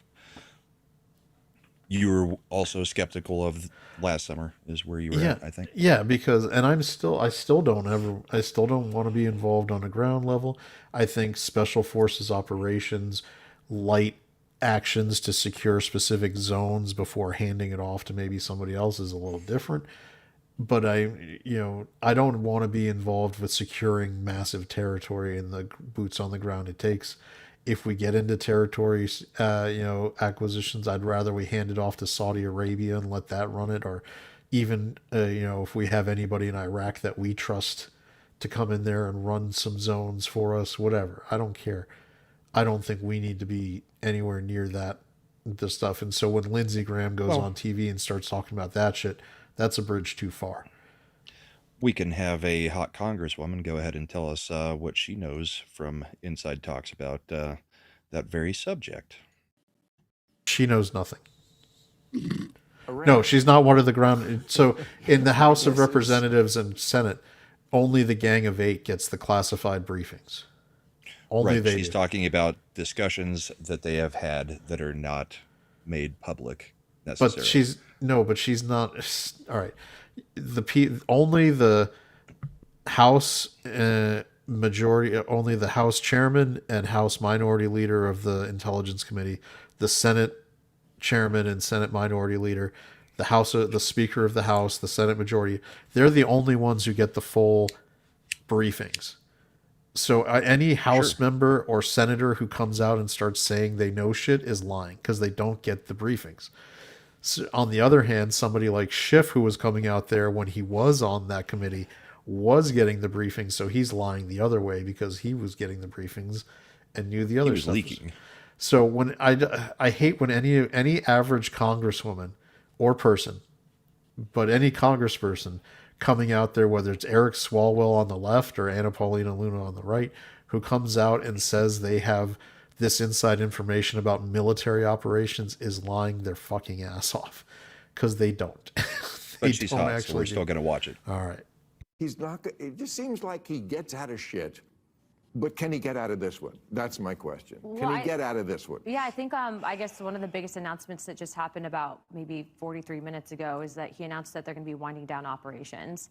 And look, I've been on the phone with the White House from the very beginning. Obviously, being a veteran myself, my husband, for goodness sakes, was shot in Afghanistan. So for me, the last thing I want is boots on the ground, and I would never vote for that. But to be very clear, the president and the White House had never advocated for that as well. He said he might do it a couple of weeks ago. I think internal conversations with the White House that we're having are maybe different than what is out there. Remember, President Trump has been very good came out of his at mouth. using. What he said is he never takes anything off the table. In private conversations, Right. as well as the White House, though, has been very clear that they're not. So you would split as with him if he objective. put boots on the ground? Well, I don't think that he's going to. I mean, But based you on- would. Yes, I You would. But I will tell you this: that in my discussions with the White House, that's never been something that's actually being discussed. And also, Okay. too, the day after it happened, I think this is important for people to know.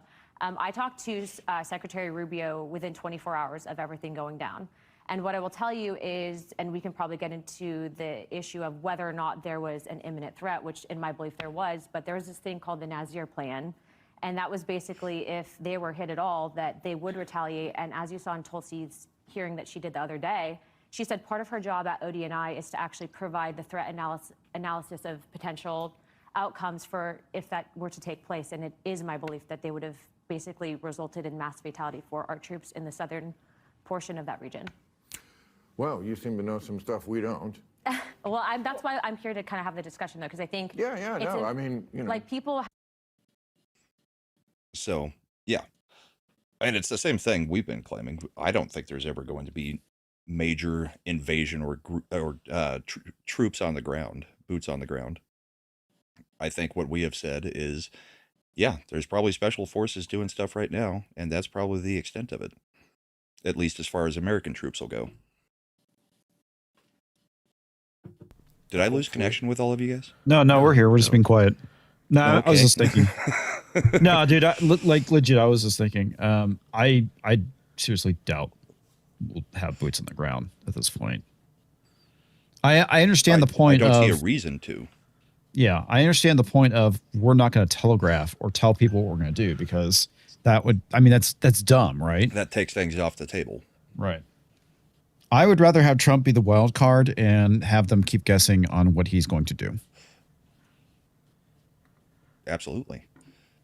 But that leads us to the other thing that was happening regarding all of this over the last week is Joe Kent going on every show after he resigned from his post at Counterintelligence. Do you know much about Joe Kent? Yes, Chad? I do. I do not. Do you Former want to share Green some Beret before Joe the clips? Kent. Joe Kent is, by all accounts, a genuinely good dude who is conscientiously against unnecessary foreign involvement. I don't like the idea that they're attacking him. So here's the funny thing. Like, I had a saved thing where it was Greg Kelly, who is the son of the former police chief of New York, talking about how Joe Kent was a John Kerry level kind of poser who just went into the military to get enough credentials to be able to run for political office. No, he's pretty decorated. No, the fucker was deployed 14 times. He's a Green Beret. He was in Special Force. People don't go into Special Forces to punch their ticket for political office. They go to, they're Pete Buttigieg. That's like the kind of guy who's just checking a box. Now, whether he has Do I believe agenda, anything he has to say coming out of the White House? No. I don't know. There's a lot of argument on what I think he got remarried. I think if the first people you run to right now are Tucker, Meghan, He's going on the Mark Levin show on Monday. They've arranged it. They've confirmed it. He's not just going on like the friendly places. Within minutes, he was already going on Tucker. Well, the whole why thing wouldn't of you? Tucker Carlson there was has no a fucking imminent gigantic anything. office. Right, but his whole argument that there was no imminent threat, everything says that there was. Define imminent threat. Their negotiators had literally saying, we've got enough for 10 bombs within a week. That's how they opened the negotiations with Witkoff. What are you supposed to respond to that with, other than, Yeah, all and right, North then I Korea guess there's said no that- negotiating going to happen. Look,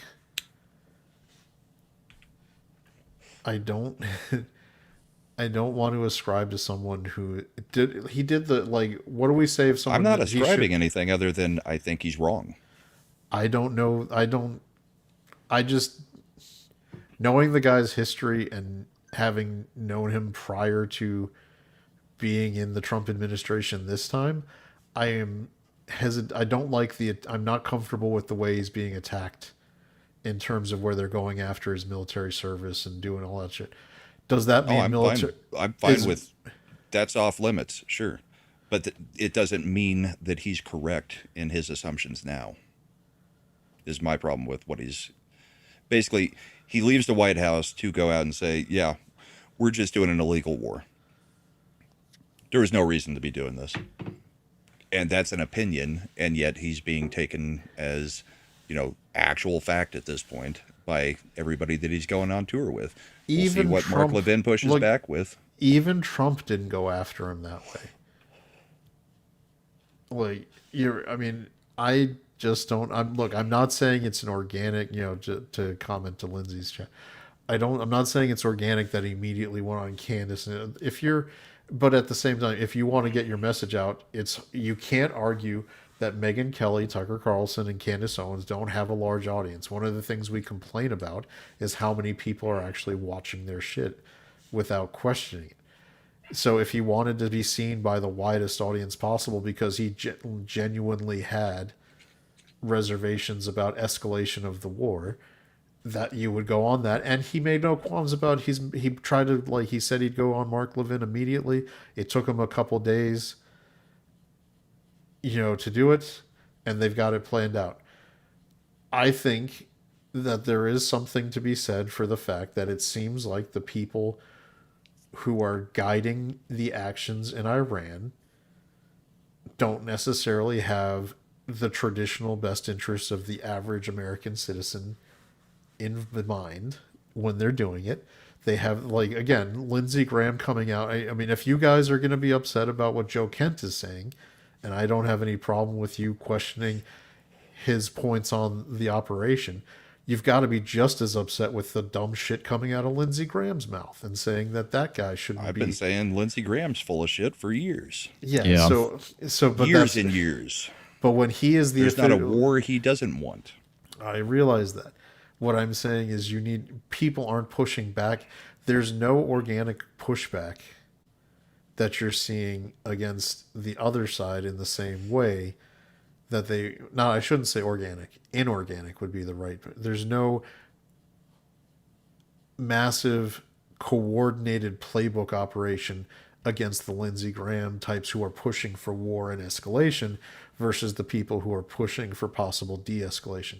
Does that mean it's right or wrong? Do I trust that Trump so far has shown that he doesn't have an inclination to actually engage with boots on the ground? That's what I've seen. So that's why, I mean, if people want to go back and watch the episode of the Bullpen that happened right after we started initially bombing Iran last year, where I think it was an emergency episode. Yeah, where I was fucking going off about how this is stupid and we shouldn't be doing it.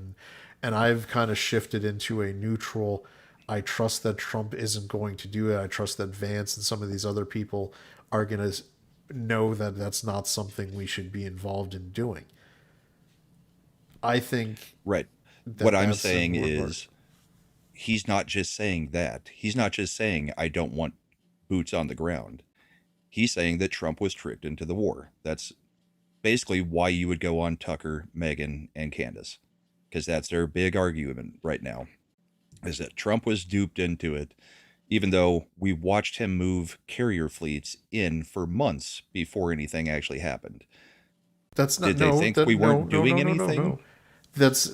I think, to be fair to Ken's point, he's not saying that it wasn't, that it just happened, that, that these people were working on getting him to do this for basically the entirety of his presidential term since he came in for the second term. They've wanted to escalate that, the first time that we started bombing Iran last year, the Lindsey Grahams and all the war hawk side wanted to escalate it even then and go into what we're doing. Whether you like that or not, that you can argue. It's either Witkoff is lying about what the negotiators said, or Kent's lying that there was no imminent threat. No, two things can be true at the same time. Them saying they'll have a bomb within 1 week is not an imminent threat, but it's also we no, just went to war for Israel? No, Witkoff didn't say that they said they'd have a bomb in a week. They said he was talking about the amount of material they said they had, and then the interpretation is that they could have X bombs within this amount of time from that amount of material. There's a few steps removed from each of those items. That is a. Let me pull up. That is an analyst. What he actually said. Yes, go ahead, because I think that what they said and what Witkoff is, I think Witkoff was applying some of the intelligence analysis of statements to extrapolate time frames. I've got it somewhere saved.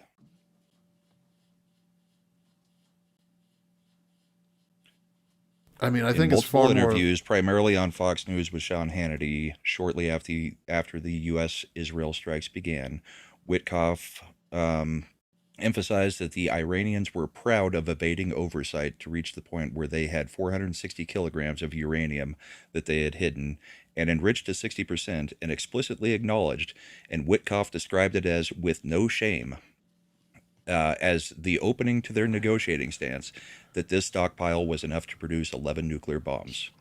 And it would take roughly a week to 10 days to get that. So he didn't say that they told him that it would take roughly a week to 10 days to get that. I think that's getting CIA and other interpretations on the amount of time frame. Now, we've seen now that they've have intermediate range ballistic missiles because they just shot a couple off at Diego Garcia. Which we were also told they could not have. Well, no, everybody and their mother knew they had it because they were shooting satellites into orbit. If you can shoot a satellite into orbit, you have an intermediate range ballistic missile. I mean, I think that's where people are trying to hide some of that stuff because they didn't want to maybe unnecessarily, panic populations. But I mean, I find it hard to believe that people, if you can shoot why would it panic populations if there's no threat from Iran? Imminent threat to the United States. Intermediate range ballistic missile isn't an imminent threat to the United States. Diego Garcia is a forward operating base. It's a little different than like to the shores. I'm just saying that define imminent threat. Like, you've got to, I don't blame people for being skeptical when we got an entire 6-month lead up to the Iraq war saying all this stuff was there. It was a slam dunk. And a lot of that intelligence was supplied by Israeli agents. Even the stuff that Colin Powell was going up and testifying in front of the UN about. And then it turned out, maybe they didn't. You've got to, I mean, once bitten, twice shy. You're not, the intelligence community of the United States, unfortunately, has done a lot to make people reasonably question their ability to actually intelligently do this. And the fact that the Iranians had even though for most people it should have been easy extrapolation logically that if you can launch something into space, you've got a missile capability of this range, several thousand miles, because that's how much it takes you to get into space. The idea that the intelligence community kept saying that we didn't have that within Iran tells me that either they're lying to the U.S. public or they were just stupid and didn't know. It's perfect. Again, I think it's perfectly reasonable on the part of any American to have a lot of reasonable questions about what the intelligence apparatus of the United States is telling us. I've got former CIA officer as a governor here in Virginia. I don't trust a word out of her goddamn mouth. And absolutely not. We have, Slotkin out of Michigan, who's a former CIA officer. Do you trust anything she says? No. Nope. So I don't the intelligence community doesn't inherently give me that. Now, maybe Joe Kent is playing off the fact that we have all these natural and probably rightly based distrust feelings towards the intelligence community, and he's playing off that for whatever agenda maybe he's getting. But I think it was interesting that they initially tried to attack his military service, not understanding that enough people were actually aware of what he was actually doing when he was in the military, that they immediately had to pivot to try to find a different way to go after him. Because I didn't see the military. Oh, yeah, there were several, like I said, Greg Kelly and some of the other right-wing style pundits were doing that. Mark Levin did a little bit too, till he backed off to get him, and they got on the show. And I would say, look at the fact that Trump, to Mark, because he's been going a little bit crazy the other way. Yeah, and look at the fact that Trump was actually, as much as we were I was complaining early in the show about Trump doing shit when he shouldn't have. Trump actually has been very reasonable with Joe Kent. Said he seemed like a good guy. I'm sorry that he's gone and saying what he's doing. Trump isn't even going after Kent because it seems like he thinks he's just someone who has a genuine difference of opinion. I think it's perfectly possible, given the same circumstances with what people are seeing, for someone to have had a possible moral disagreement with conducting this operation because they fear the escalation and what it could do. And he did the right thing. And I would be completely fine with that, which is resigning and then going. But if you genuinely morally thought that there was a possibility of getting into another Middle Eastern forever war, why is it so unnerving for you to think that they would resign and then go on and try to shout to the heavens that we shouldn't be? That's not the problem that I have with it. The problem is his claim that there was no imminent threat. I think that's based on what people think is the definition of imminent threat. Fair. He's describing it as, I mean, that's fair, but he's describing it as we had no reason to go in at all. Here's the other thing. We're taking them at their... So first, we're implying that the Iranians lie to us about all this shit. But for some reason, I'm supposed to trust that when they're getting into a negotiation, when they put big balls on the table and say we have 60 kilograms of enriched uranium, that I'm just supposed to believe them and take them at their word for it? Well, Chad, even if there was if there was only a 1% chance, you have to take it as an absolute. Shut the fuck up, man. You asshole. What I say? The goal was to never have North Korea have the bomb. Once they've got the bomb, you can't do anything to North Korea because they have the bomb. The Iranians, especially this regime, is far more dangerous with the bomb than North Korea ever was. Yeah, and it's mostly just because of what they would do with the shipping lanes, right? If they had that, it's going to be tough to get them to... They wouldn't need to, they don't even need a nuke to shut down the shipping lanes, apparently. They've already done it because they got Lloyd's of London to not do insurance. I mean, I don't... If they had a bomb, why wouldn't they, just like North Korea, just do a test?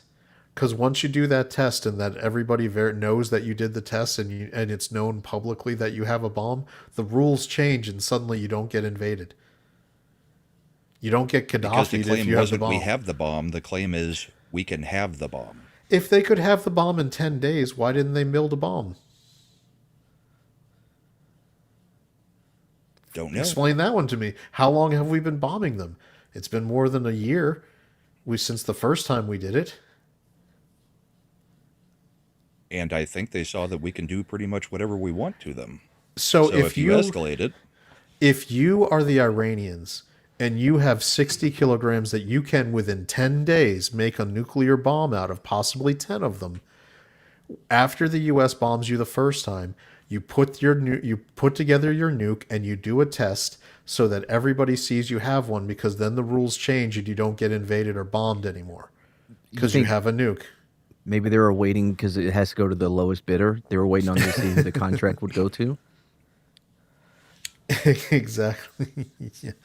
So that's why I think it seems. But if that's like your opening at a negotiation, what are you asking for other than, all right, there's no negotiation? You always want to put out big balls at the negotiation table. You want to put out like that. It's the fucking art of the deal. That's literally asking to be bombed. That's exactly what happened. It's putting out that you've already got all this shit. So if you want us to make the deal, you better make it a good one, right? You're trying to, when you're at the negotiating table and you're with Trump this time instead of Obama or Biden, who sends you pallets of cash just for being you.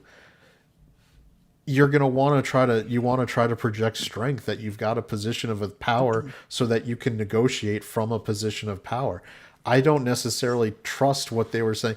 When you go to a car dealership, you could be like, I've got 4 other dealerships that want to sell me a car for 10 grand lower. Am I saying that? No, I don't have any dealerships that are going to send me that. I'm just saying it. I don't understand. Really going to negotiate from any position of power with multiple carrier groups? What other choice did they have? them? Why do you think, how is that? That doesn't make sense logically. If you're trying to negotiate, you're not going to come and be like, we're little bitches. Can you please not, do something to us? They are little bitches, then they know it. Well, all right. Then they're not going to tell you that. Hold on. Let's unpack that. You just said that Joe Ken is a piece of shit because he said that they weren't an imminent threat. But then you're telling me at the No, negotiating you're table putting they're words in little my bitches. mouth. Well, That's I a can do lot of that. words in my mouth. Well, then tell me which is true. Are they little bitches or are Don't they fill his people who mouth could up. lie at the Iran negotiating thinks they're table? big bitches, but they're little bitches. So you're saying it's perfectly reasonable that they might have exaggerated their capabilities when they started their negotiating. You think it's perfectly reasonable that that's where you start the negotiations? Yes, if you're starting yeah, a negotiation, your either job you wipe is us out in 10 days or we'll have a bomb. When the express thing that Trump has said is you will never have a bomb. So you think it's smart to then say, yeah, we'll have a bomb in a few days. Even What your else were they Elgato going? just- What else would yeah, they what have are they- said? What's the alternative to that, though? To be like, okay, well, we don't have the capability of building one, but we're really mad though. For real, for real. Dead ass. Okay. I just think it's interesting that you think that we have to take everything they say in the negotiating table at complete truth. Joe Kent No, was I'm the not head saying of you have to take it as complete truth. Joe Kent I'm was saying the head that of if there's a counterterrorism. chance that it is true, then yeah, we're going to be acting. There is no negotiation at that point. Yeah, it's the Batman logic. You No, really started bad. a non-starter.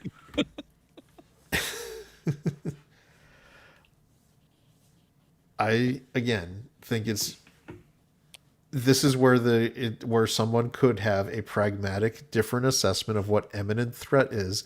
Because if you're the head of counterterrorism for the entire United States, which is what Joe Kent was, and you have access to all of the unfiltered raw data, but without the CIA or the Lindsey Grahams of the world putting their spin on it, and your assessment, given your extensive real world knowledge, is that possibly they aren't an imminent threat and they might be fucking blowing smoke. I don't want to just necessarily say the guy's an unpatriotic, traitorous asshole because he resigned and went on the Tucker Carlson show and explained he had problems with the escalations of the conflict against Iran. I'm not saying he's right or wrong. I haven't I'm called saying, him an unpatriotic asshole once. Well, I've been saying that's all what people are doing is going after him like he's some kind of traitorous asshole. Like I'm like, maybe it's possible to have a middle ground where maybe he actually had his people forget his wife, not his current wife. He was a widower for a while. His wife was murdered by ISIS because she was also in special operations, and so he retired from the Green Berets so that he could be a full-time dad to his children. That's why he got out of the military, because his wife was now dead. It's perfectly reasonable that someone with that kind of background, having been deployed 14 times himself, having his wife murdered by ISIS, would be worried that maybe we're getting mission creep and looking at the wrong things instead of protecting America and our interests. That's what I'm saying. I don't know that Kent is right or wrong.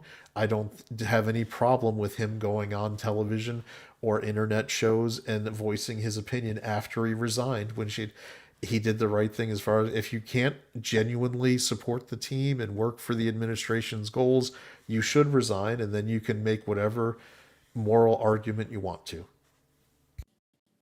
Yeah, and nobody's arguing that he can't. I just think he's wrong.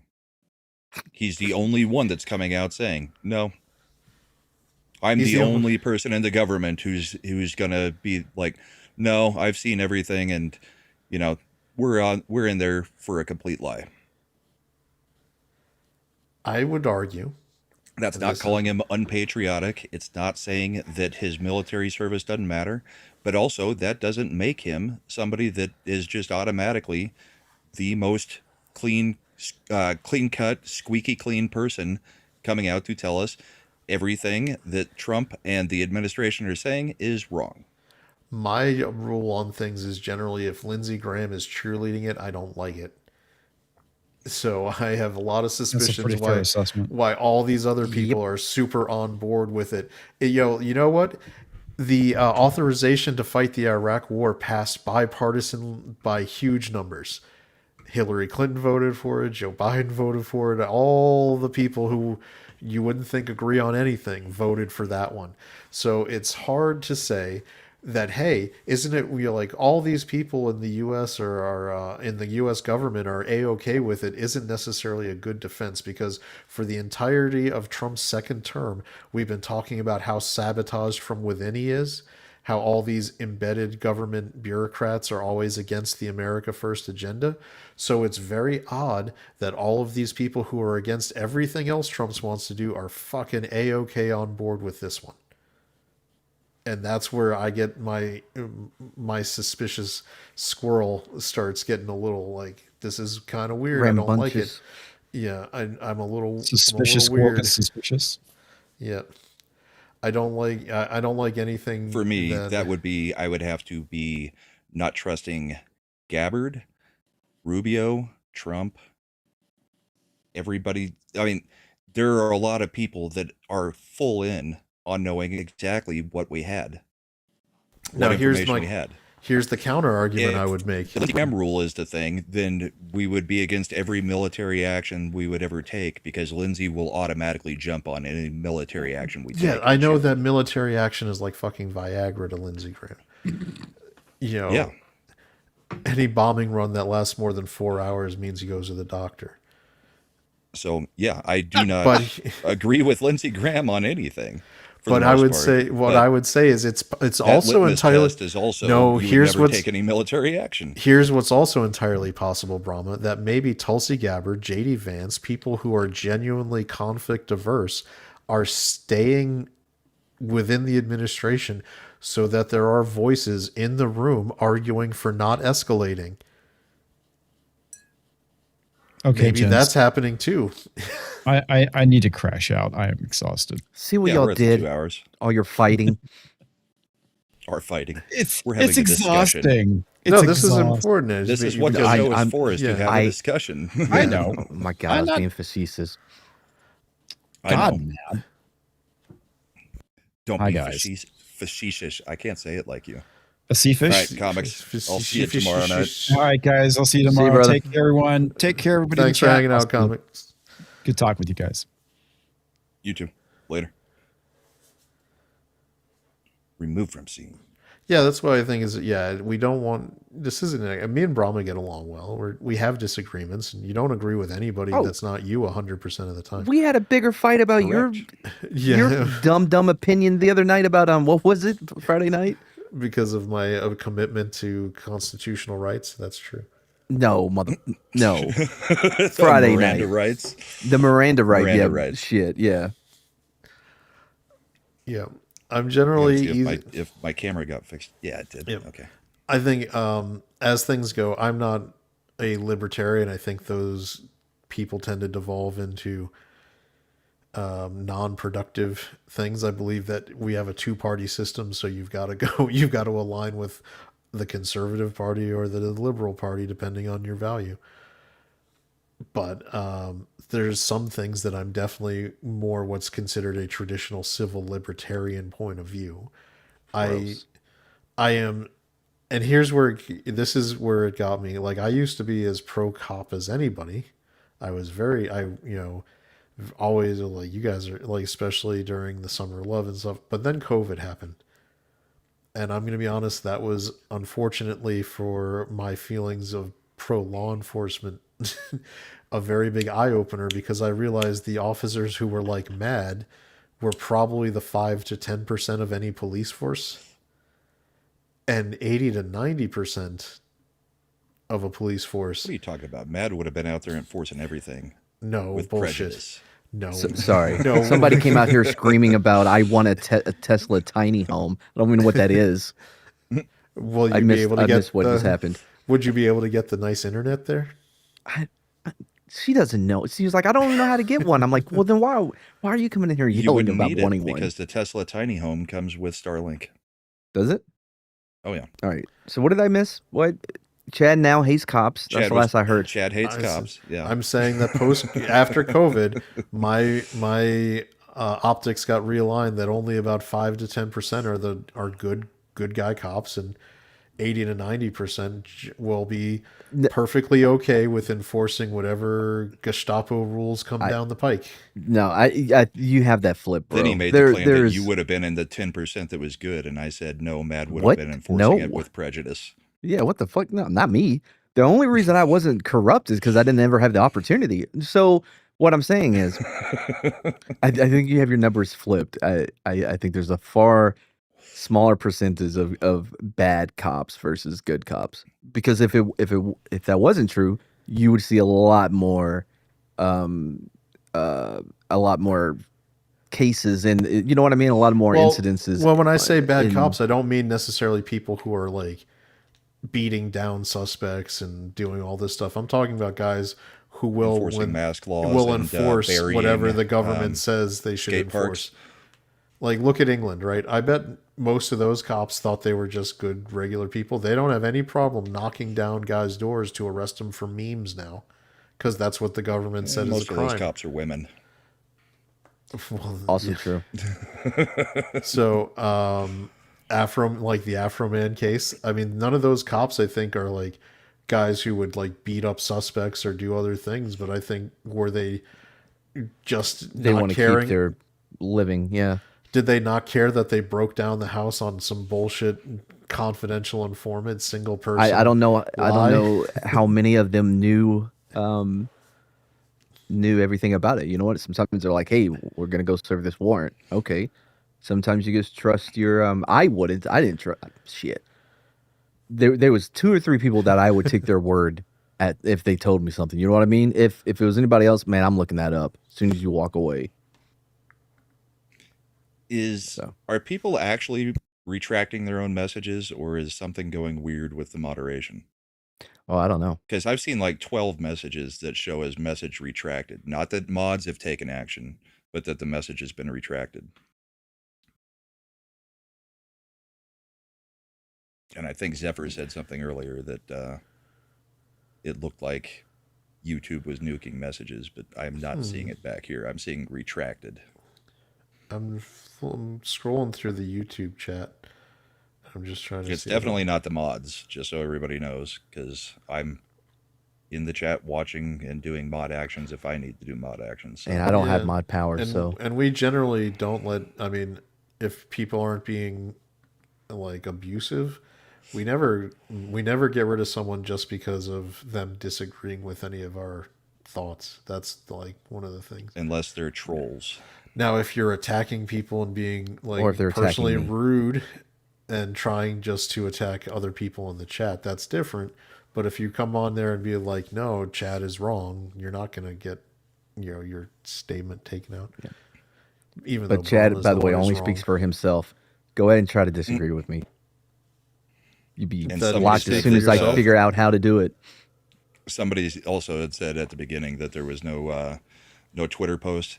Yeah, when I shut it off last week, when we went to the after show, because of the beginning of this show, Twitter wasn't reconnected for tonight, so that's why there was no Twitter. Okay. I put one out there. Yeah, trolls. No, I mean, we usually broadcast Twitter. Oh, yeah. That okay. I was about to say because I'm shadow banned. That's also where people leave most of the memes and stuff is underneath one of. Yeah, we still got a couple that are interesting. Yeah, let's bring them. Release the McCracken has created something for you that you will enjoy. It'll get a yeah. A yeah. Everything can say yeah.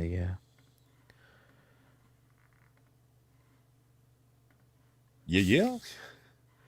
Let me make sure. God, I hate the EV Mux pop out. I gotta make sure. All right, let's see. Welcome to the Bullpen with Brahmable. I hope Comix doesn't get short with the rest of the game tonight. See what I did there? Welcome to the Bullpen with I swear Brahmable. this is going to be so awkward when we have Keri on as a guest, or Matthew, or... Why? Do they not like boobs? I don't think to the extent that we do. I don't know. Marsden's got a lot of kids. Probably not going to. Yeah, he's got like 9 kids. I mean, you can't have that many kids without having an appreciation for that. Yeah, but again, appreciation versus flaunting is two different things. Yeah. Then also, it's kind of like a strip club manager. You're kind of over it. You're like, or a gynecologist, a male. You know what I mean? He's like, I'd never want to see one in personal or professional life again. This was one of the best did you lines. run a strip club? Man, yeah. Did you? Huh? No. I may have had a little investment. The British show Coupling has one of the best lines that I ever heard on that. It was a joke. One of the characters named Jane, she was talking with the other girls on the show, and she's like, I want to date a gynecologist. And they were looking at her weird, and she's like, at the end of the day, I want to know I'm special. I was like, that's True. hilarious. We're being nice to Matthew. I just don't know that he would appreciate the super chat things. He does sparkly lion sounds. We do. What is it? Hold on. Bouncing. What is a sparkly lion sound? It's the roar with the harp strings behind it that Gary uses it to for some. Where does the sparkles come in? Yeah, that's the harp sound. So you're okay. We've just gotten some deep Rama lore. When he hears the harp being played, in his brain it equals sparkles. Sparkle. It's not in my brain. That's what Matthew calls it. He says you get one sparkly lion, and he plays the sound effect. Is the lion even bedazzled? I do not know. I've never seen the lion in person. But you know Zephyr what? says, but in the his jungle, chat the mighty actually jungle, named it the Sparkly lion Lions. sleeps tonight. And in our chat, Zephyr, they demanded boobs. Except for Copied Kitty, who demanded Henry Cavill. I miss Copied Kitty. She's going to be able to watch on the replay now, but she indicated that unfortunately live participation will be lacking for the next little bit of time. But hopefully on the replay, she knows that she's missed. Miss Copied Kitty. Leave your comment. Kremlon, you got to go over and sub the Marsden. He's the one who's got the sparkly lions. But that's Kremlon's celebrating 16 months of membership. I need to see the sparkles of this lion. Should we make a membership level sparkly lion, or would that be usurping someone else's? No, that's their channel's thing. But member chats also get these. The Bullpen thanks you for giving that. I need more. The Bullpen thanks. Wait, yeah. Am I dead? Yeah. Okay, What do you mean, are you dead? I don't know. Everything went silent. I was like, wait. Every once in a while, you just got to check. You're like, am I dead? Yeah, because that shit can sneak up on you. When we watched a video clip and then I made comments and everybody just stayed dead, paused, and silent for like 5 seconds. And I said, did you guys freeze up? when did, I wasn't even here. I was here. Oh. Well, let's close out the regular show and then we can do a little bit of after show. Because I've pretty much got to stay up till the wife gets back from the hospital anyway. She's pissed. They took away her lighter. So she's going to be in a bad mood. Chad, do you want to bring up the memes that we've got? The other ones? Let me see. I don't actually... I may have to pull them up if we didn't have a show to tag them in and that may they're be just mentioned. GIFs, actually. So... It was just that one and the bouncy girl. So, Bell had some. I think you got. Did you get tagged in them? Can you go to notifications and mentions? I didn't. I don't. Yeah, you're have tagged. any from Bell. Yeah, from about 16 minutes ago. I don't have any. If you go to mentions. Nope. Notifications and then mentions. I'm on notifications. I'm on all, and I've checked mentions. And the last one I have is from 53 minutes ago with Release the McCracken. Hit refresh. In the meantime, think I didn't do that? Kremlon for $2. More Sweeney. Fine, you get the one we don't like. I don't always watch YouTube for politics, but when I do, it is the Bullpen with Brahma Bull and Lil Chad. Boo. And we got another member chat that just came in, I think. Kremlon, a white unicorn with rainbow hair. I'm assuming that's a super sticker and we can't see it. We haven't had the red. Chad loves the Ottoman Empire. Brahma is an Islamophobiast, and Comix is the smartest 5'10" midget ever. It is the sticker. Okay.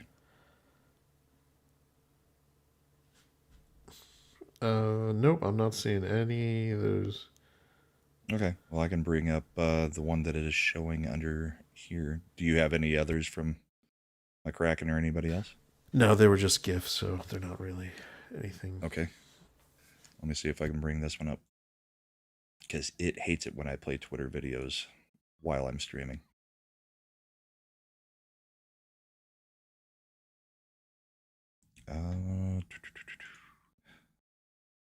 In the meantime, Mad, what do you got coming up?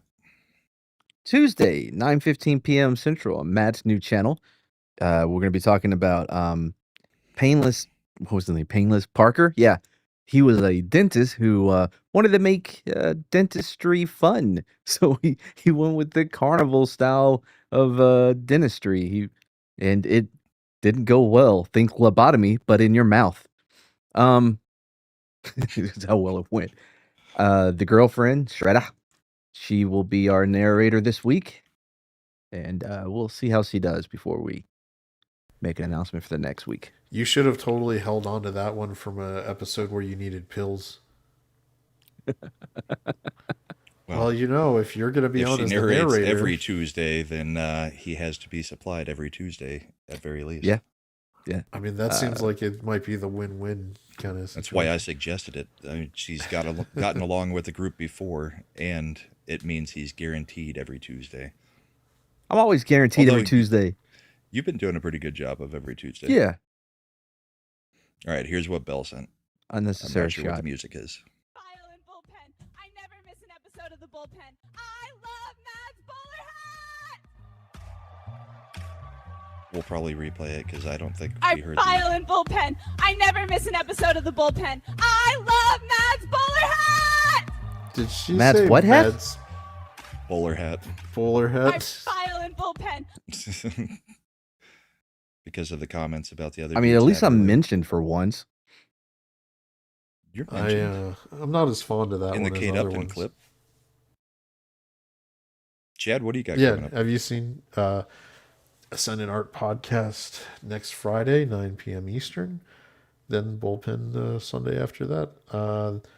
Then I'm going to have to make sure I let Slender know that I'm not going to be on the 3rd because I'll be traveling, but I'll be back in time for the Bullpen on Sunday the 5th. So cool. Only miss my own show, unfortunately. Right. Well, we'll like you guys did for me tonight. We'll make sure that the show goes on unless he decides to play games instead. I'm sure there's something you can do. Which is a possibility. As for me, I'll be on Comix Division tomorrow night and Thursday night. Probably, based on the situation that's going on outside of right now. We'll see if I have to take a couple nights off. I should be there for Mad's show on Tuesday. Let's see, Friday Ascendant Art. Saturday, Keep that in mind, there's no guys. bourbon Last time Brahma wasn't there on the Tuesday was the best episode we ever had. Sounds like I'm taking the night off. I was so pleased that I was able to be in the Johnny Appleseed episode. It's one of the highlights of my YouTube broadcast. It's like you're literally trying to get me to not come on the show. I mean, I really want Mad to have great episodes. Okay, Brahma, don't take that out on me. He's the one that keeps saying That's all this. it takes. I'm fine with this. I can use another night off. I've only got one. Eric, you missed the main Whatever. episode, but we're about to move into the post-show show, so you'll be fine if you hang out. And everybody says the post show is better than the show anyway, which is kind of Everybody kind of knows mean, the after but- party is where the shit's at. Yeah. All right, let's play Mad's outro, and then we will. You get haven't to sent me the list after to show. update it. Do the other one. I give you send two you the list. versions. Yeah, do the other one. I don't know where the other version is. It's underneath the other one. Let me see if I can find it because I've got to add it specific ways. Oh boy. Breaking multiple crew. Did you know that, Chad? Did you know Brahma can't email? Who can't email? I don't He's know. a- He was like, I he's a emailed you the functional Like list. 4 times. I haven't got any of them. I've emailed it to both of your emails even. Neither one of them got it. Where did you upload it? To media files? Yeah, 'Cause wherever I'm I not seeing uploaded it. the other one. You know what? Forget it. Sorry, Fine. Chad. He hates you. Guess so. Now I've got to find the other one because now I'm on the wrong. Because it was the easiest way for him to send me the list of members, but he couldn't Is it the figure it one out. with you in a cowboy hat, or is that your What? outro? Why would? Oh no, that's probably my outro. Anyway, here we go. Matthew Valley Production. Don't want it movie.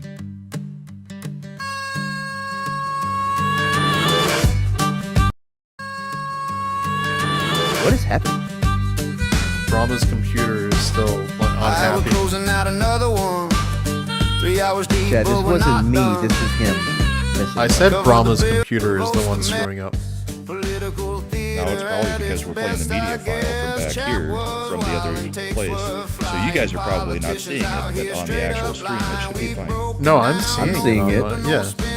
Stop sharing the scene. You're putting too many resources into different things.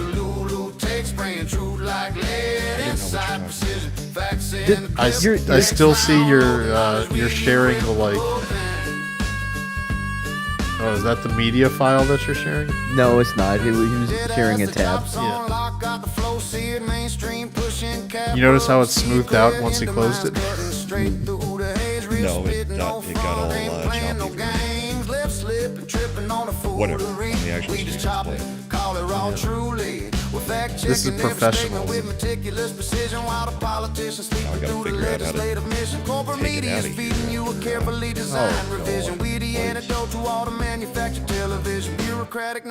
the one who made me. Dude, bro, we still go for like another hour and a half. Supreme Court rulings on display. We covered every angle, no cap. That's how we play legislation, passing in the darkness. I guess Sherry's just taking lobbyists manipulating every center of the power. But we're watching every movement from our independent towers, posing all the corruption while the mainstream media cowers. So we're closing for the guess she's week, gotta but the move on. messages consist of real political discourse out the corporate funding for perspectives unified and intellectual resistance. Independent media's the future. It took me a second. Vanguard, next stream hitting harder with the content we've been gathering. Bullpen moving forward, independent voices battering the walls of propaganda with the facts that we've been mastering. Bullpens out, we said what we said. The funny thing is, text brand true like such lead inside. it goes out as an actual podcast, not all major podcasting. Apple and Spotify. Oh man, I should do that. How do I do that? People stumble across that, they're gonna be like, "What the hell is this?" Because without visuals, we're much worse. Not me, bro. So at least we've given the visual coding that when Brahma goes, yeah, boobs are on screen. And so it'll help be that like sound anchor for them to picture it. Matt, I can teach you how to set it up as a podcast because your show might actually work as that. Yeah, pretty well. it would.